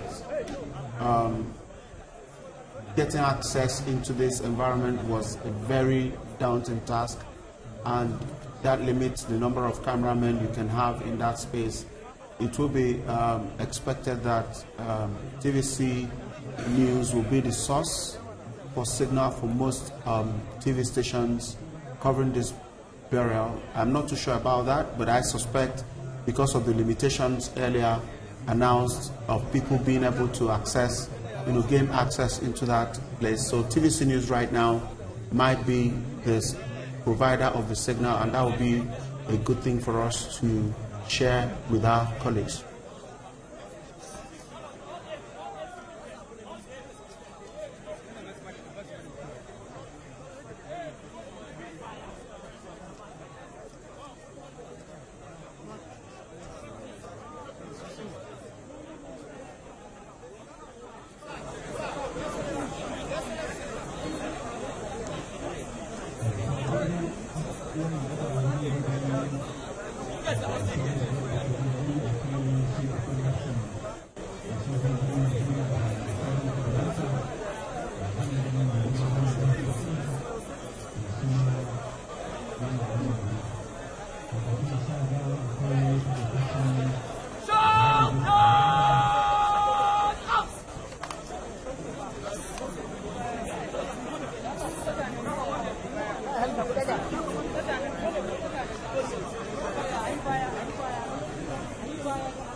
Mike is there.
is now time for the oration to be rendered by the Chief of Defense Staff and Forces of Nigeria, General C.G. Musa, AFR.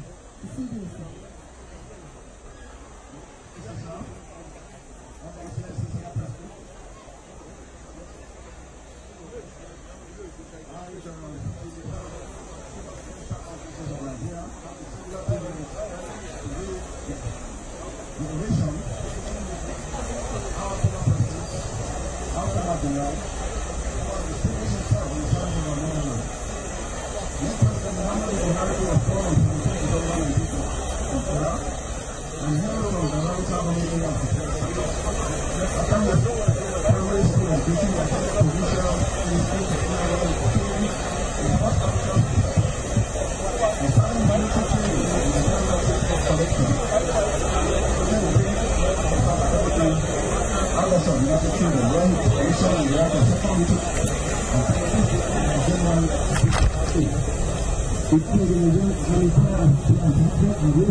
Before he retired from Paris in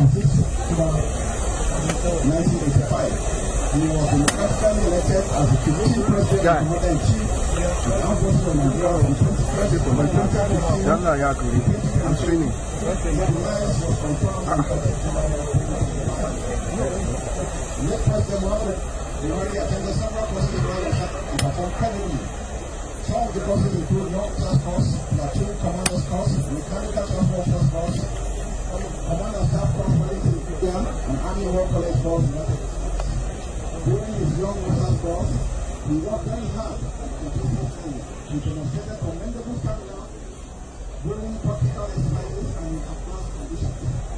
During his Commander Staff course in India, he was a sincere hard-working officer who was quick to learn.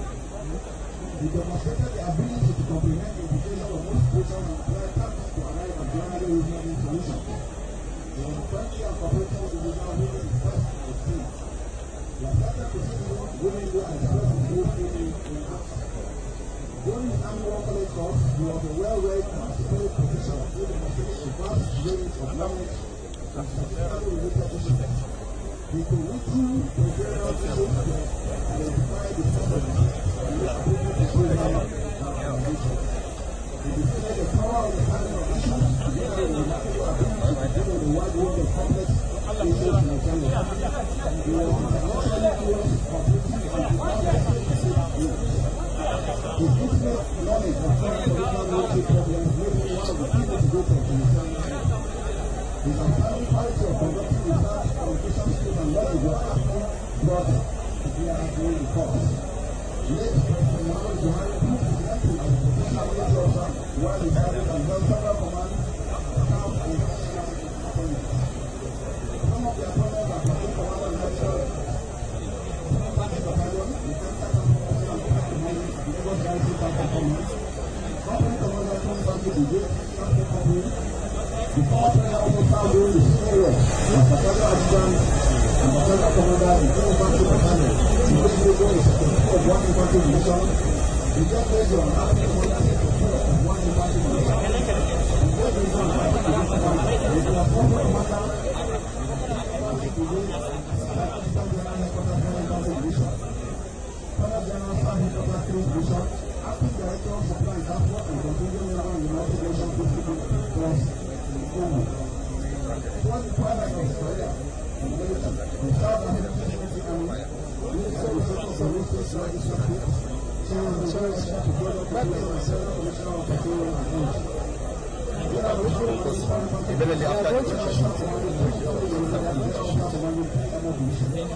It's not even good for all the country and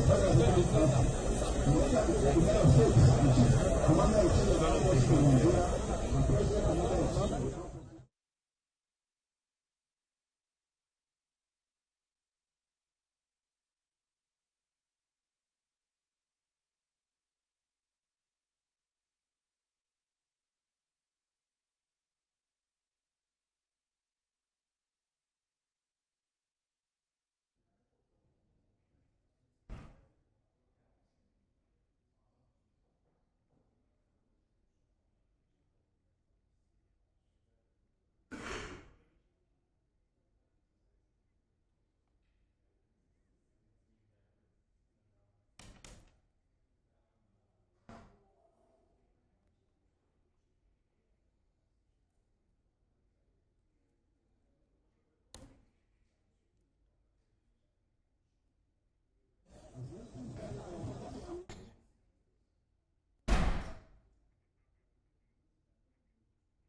This is TVC News, a live coverage of the state funeral for former President Muhammadu Buhari. Citation of the former president is being read by the Chief of Defense Staff, General Christopher Musa, at the graveside there at his residence in Daura. Any moment now, his body will be committed to Mother Earth.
Of former President Muhammadu Buhari being read by the Chief of Defense Staff, General Christopher. Former President Muhammadu Buhari served this country in various capacities, and that's why you're seeing, the time it is taking for his citation to be read. He joined the military at a very young age. We hear at the age of 19 or thereabout.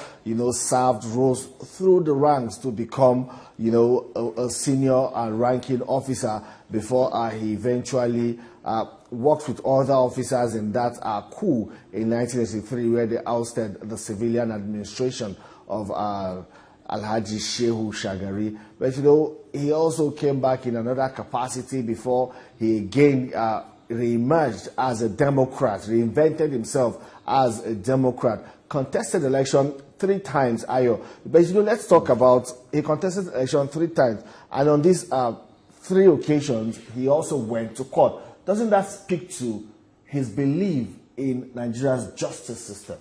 Yes, as a matter of fact, the first one, 2003, it climaxed at the Supreme Court, and he followed through. But by that time, we've not perfected our electoral act, so the thing spanned for almost 2.5 years before they could get justice. And it's on record all through that time. He wasn't attending the Council of State meeting. That's our principle. The man, he wasn't attending the Council of State meeting. Once he's in court, he has his eyes fixed on the court, and he appears in court cases all through. That time, I remember Chief Umeoze, one of his lawyers, saying that, look, the man believes in the system, that it's a born-again Democrat. He was described as a born-again Democrat. So in 2007, he followed through the same thing, the same pattern, but a lot of Nigerians will say that he was not appealing to the entire country. His candidacy was not appealing to the entire country, that you have to have the spread, as stated in the Constitution, that 24 out of 26.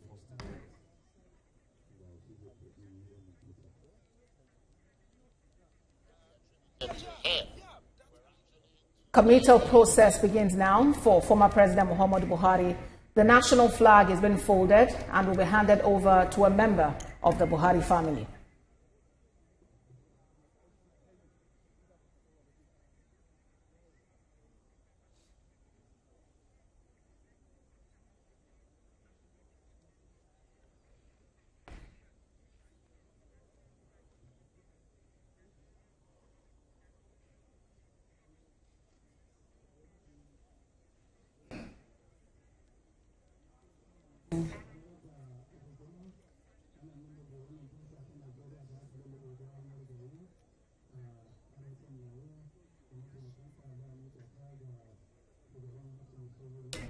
Right, so this is tradition.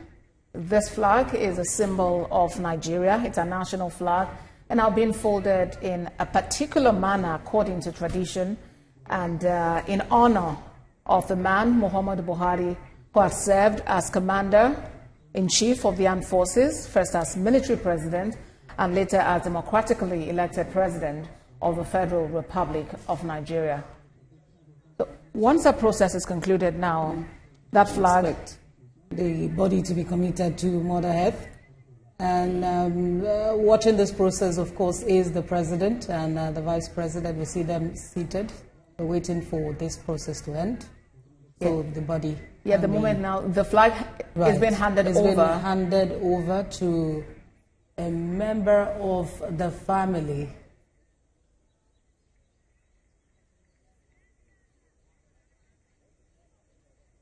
And a salute to the same member by the military force. Okay.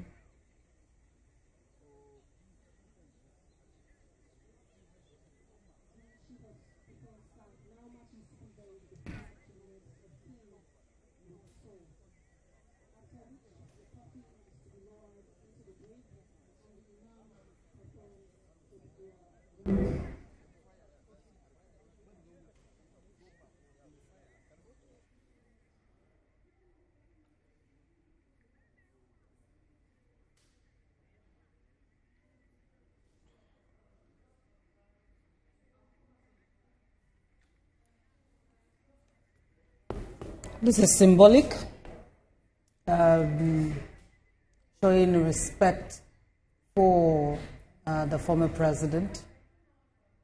We see the vice president, Kashim Shettima, approaching the body, the graveside, as the national flag has been handed over.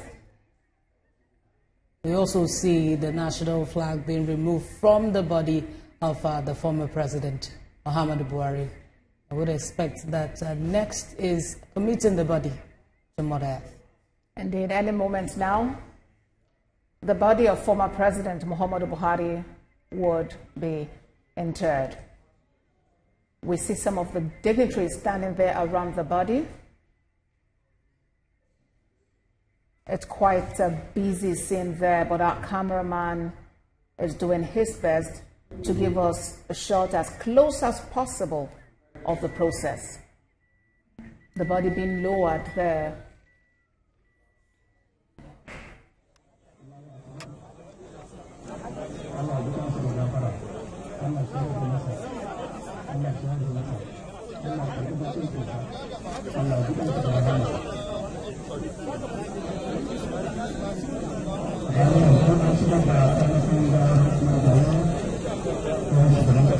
Here prayers being made.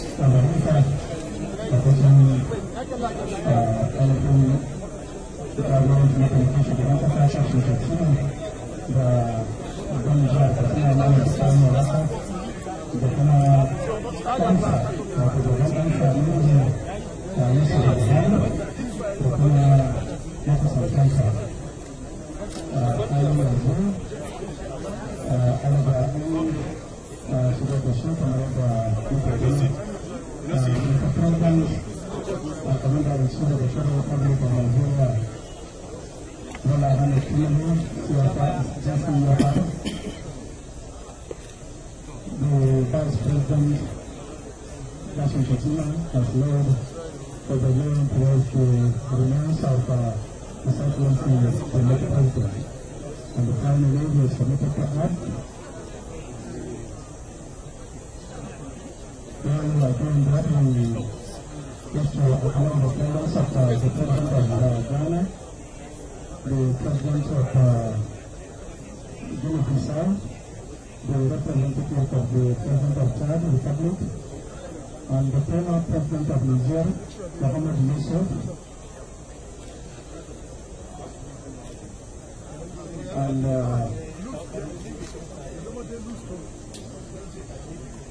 distinguished members of the National Assembly, members of the Federal Executive Council, and the Prime Minister of the Niger Republic is also here, and we are finally listening to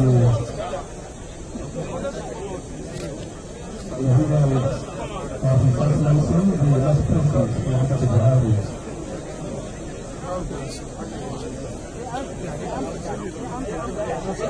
We have governments of narratives, governments, captains of industries, head of service teams, and other head of state agencies, chairman and chief executive officers of various agencies and parastatals, from governors of Sakina, that of the American Lamasano, and Barista Ibrahim Shema, the deputy governor and the deputy governor of Ghana, is also here, and now the final process of the program will be taking place. National Minister of Communication, Ashok Ibrahim Kampani is also here. The Secretary of the Minister of Public and Planning, the Minister of Public and Economic Planning, the Honorable Minister of Housing, and Development,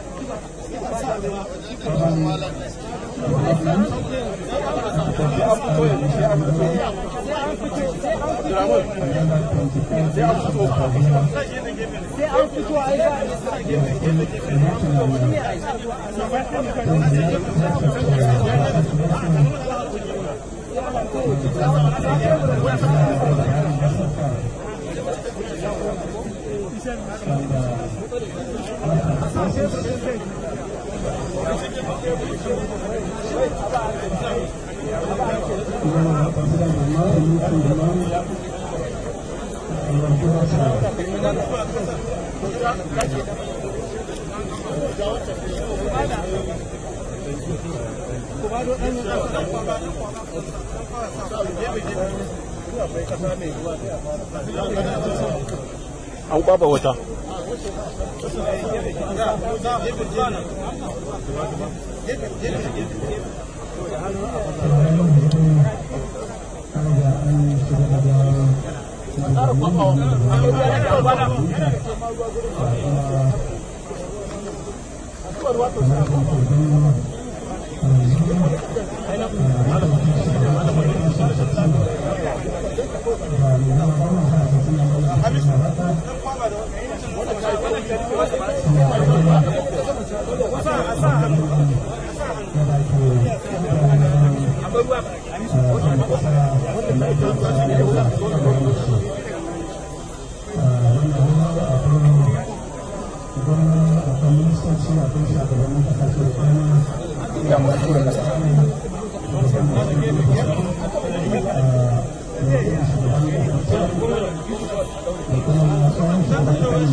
Okay, guys.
ba a son yawan surutu a makabarta jama'a ai hakuri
Preparation for the firing of the bomb by the firing party.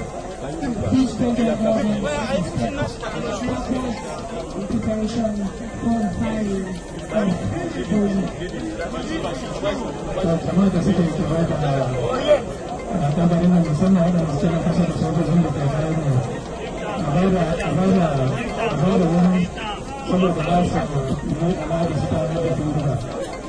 wannan mutum ya abin da daga gaban amarin nan amma sun gudunar da ke bayan mu dama za su yi abin da ana addu'a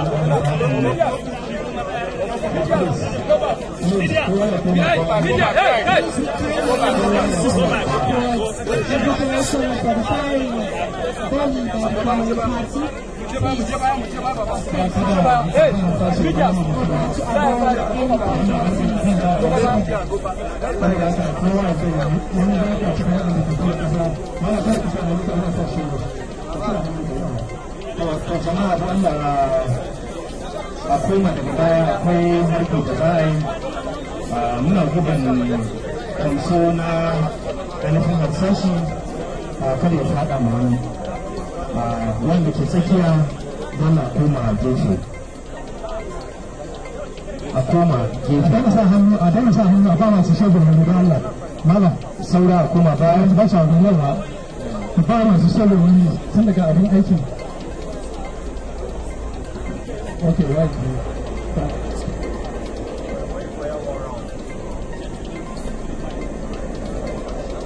what we're about to witness is the firing of the rally for the firing party. The Daura party commander is taking charge. After the firing of the bomb, we shall also witness the rebel.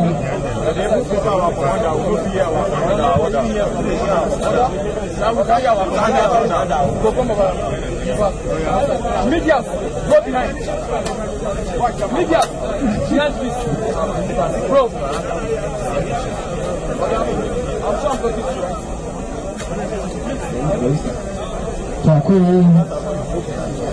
harbi na bindiga sau uku wanda ake cima 21 gun wanda za a yi muna kira ga jama'a da ke yin wuri ta Allah kuma gefe sanar da ainihin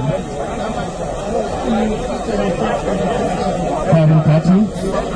To akwai kwanciya ta harsashi da muke gudun kada ya taɓa jama'a da wannan wanda ke tsakiya su koma. Bayan nan akwai busa ta rubalu.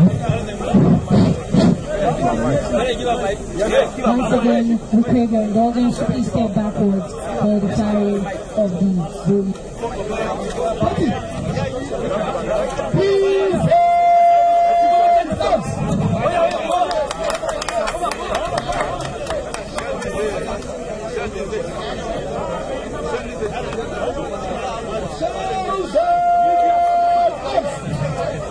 The firing party should please be on standby.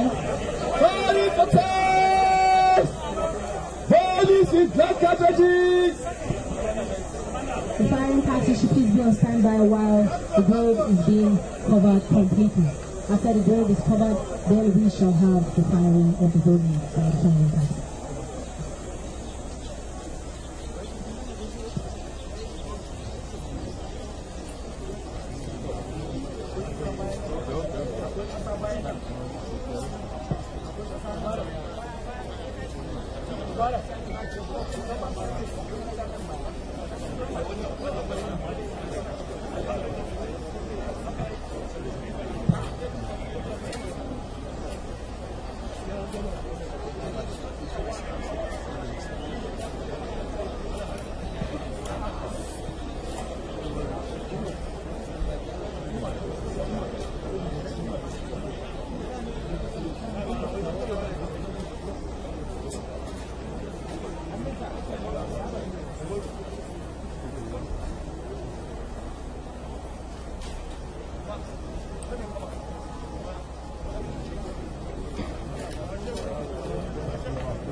We have live coverage still coming from Daura, the residence of former President Muhammadu Buhari, where his body has just been committed to Mother Earth. Here in the studio, I have my colleagues Olamide Adeyemi and Nifemi Oguntoye as we continue this special coverage of the state funeral for the former president. Nifemi.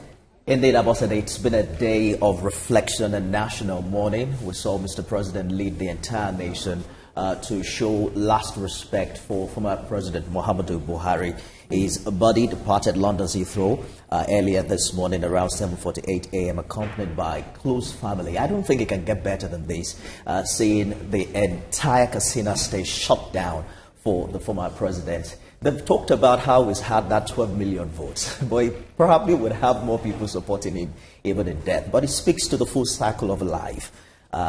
You follow his story, how he was head of state, you know, how he tried to become president for 3 or 4 times, and he's done his 8 years. Opinions remain divided as to his performance, though, but you cannot deny how respected he has remained, even long after his death. I think that it speaks a lot about the honor that we bestow on our leaders in Nigeria, and I also think that all of the leaders, because we found out that political leaders have gathered in Katsina. I'm sure that they're paying attention also to how much respect is getting. I think it should inspire them to be able to do better, because after the deed is done, when you are gone, all that matters is the impact you've been able to make and how much value you've brought to the people that elected you to serve. The big question I've now arisen as to what happens post-Buhari, who provides that kind of leadership politically for the North. I remember speaking with a spokesperson, Daura, who just recently launched a book, According to Mr. President, and he talked about how patient, how silent he's been, and how unattached he chooses to be, especially post his presidency, that we now have a new president and is giving him enough time to lead. There are big questions as to who takes over, but I think it's left a really big shoe that we will now find time to see who has the capacity to be able to lead on from here. Especially as we count down to 2027. Yes, indeed. It's a big challenge, but I believe that in the coming days and weeks, there would be some clear answers to that. But this is definitely the end of an era and the beginning of another. It's been a day of mourning, and we have 7 whole days of mourning. This is just day 3. This began on Sunday, and for the next 4 days we would witness that. Today, national holiday, public holiday was declared, so people can really take a moment to reflect on the life of this man and say what we can learn from him. Also, there already talks about immortalizing him. He's left a huge legacy. What things can we do? What national projects can we embark upon? What renamings can we do? What new projects can we launch to actually celebrate what he represented as a leader who had led in capacity as military president and also as democratically elected president of our dear nation, Nigeria. And the whole world is watching Olamide. They call it the final homecoming. We hardly speak ill of the dead in Nigeria, but this is also going to turn a lot of attention to his legacy, the controversies, the enduring impact of the man who led Nigeria through some of its most defining moments. We saw 2 economic recessions. There was the challenge with the NSAS protests. There was the banning of Twitter. And there was the COVID also. People, yes, there was COVID-19 as well. Young people are crazy about their comments as to what they make of him in his years. It's a little bit different from what the political class thinks. And President Bola Tinubu described the man as one who had unwavering dedication, irrespective of, opinions and whatnot. He's laid to it today, and it's a moment of, reflection for not just, Nigerians, but also, leaders within Nigeria and outside Nigeria. You can't see the simplicity of who the man Buhari was. It's clear even in the funeral rites that we have seen today. Quite simple residence where he stayed. Very simple.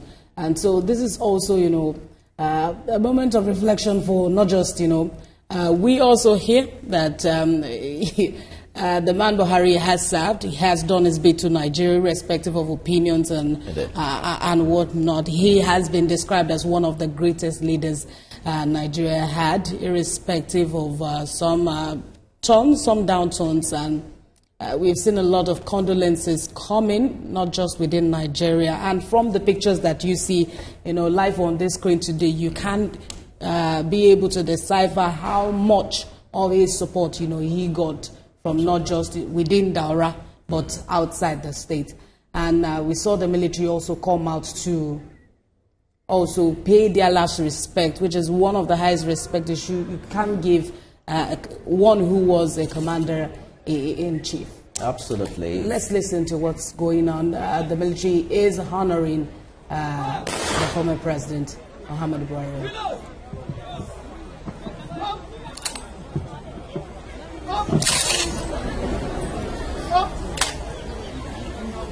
Present!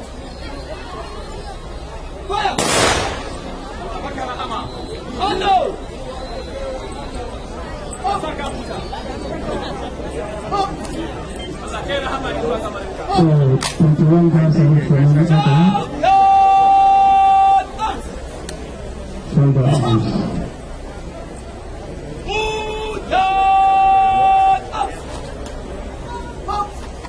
down your hands to the music.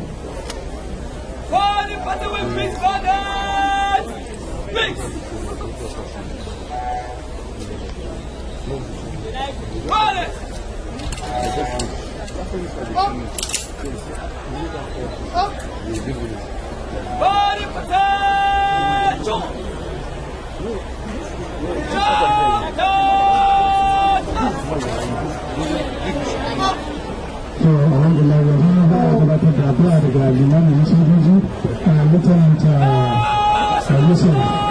Bishop Musa zai mana addu'a. All commission officers and master warrant officers in uniform and please.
We have come to the end of this prayer. The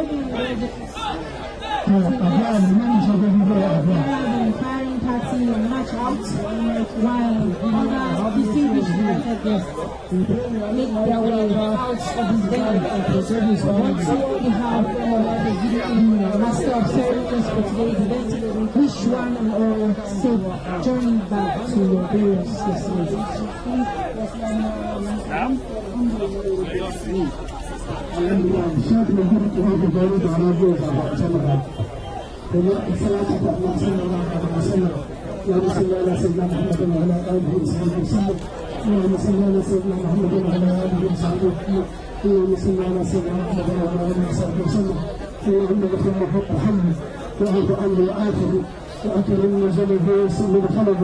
اللهم اغفر بالدماء من سلف وبرد اللهم نقه من الخطايا والذنوب كما ينقى الثوب الابيض من الدنس اللهم انه قد نزل بك وانت خير المنزل اللهم اسكننا فسيح جناتك اللهم اغفر لنا اجمعين وتوفنا مسلمين واحشرنا في زمرة النبيين والصديقين والشهداء والصالحين برحمتك يا ارحم الراحمين يا رب العالمين اللهم لا تحرمنا اجره ولا تفتنا بعده اللهم اغفر لنا ولوالدينا ولاشياخنا ولمن سبقنا بالايمان بحق صلاه الفاتح اللهم صل على سيدنا محمد الفاتح لما اغلق والخاتم لما سبق ناصر الحق بالحق والهادي الى صراطك المستقيم وعلى اله حق قدره ومقداره العظيم صلاه لا منتهى لها دون علمك صلاه ترضيك وترضيه وترضى بها عنا وعن والدينا وعن ازواجنا وذرياتنا يا رب العالمين اللهم اغفر لنا ولوالدينا ولاشياخنا ولمن سبقنا بالايمان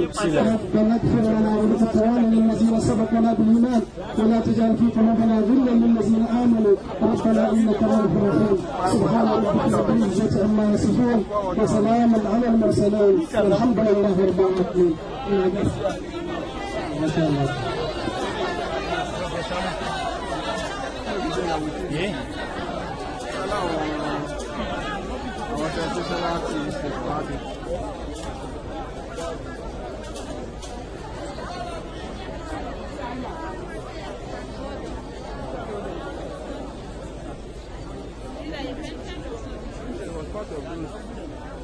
cover the grave.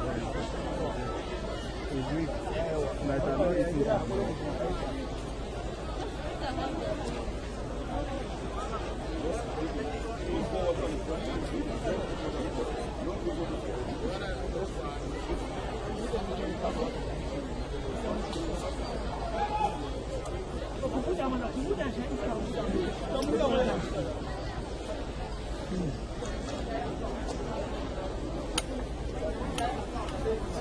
I want to get shots of the grave and go, but people are still there.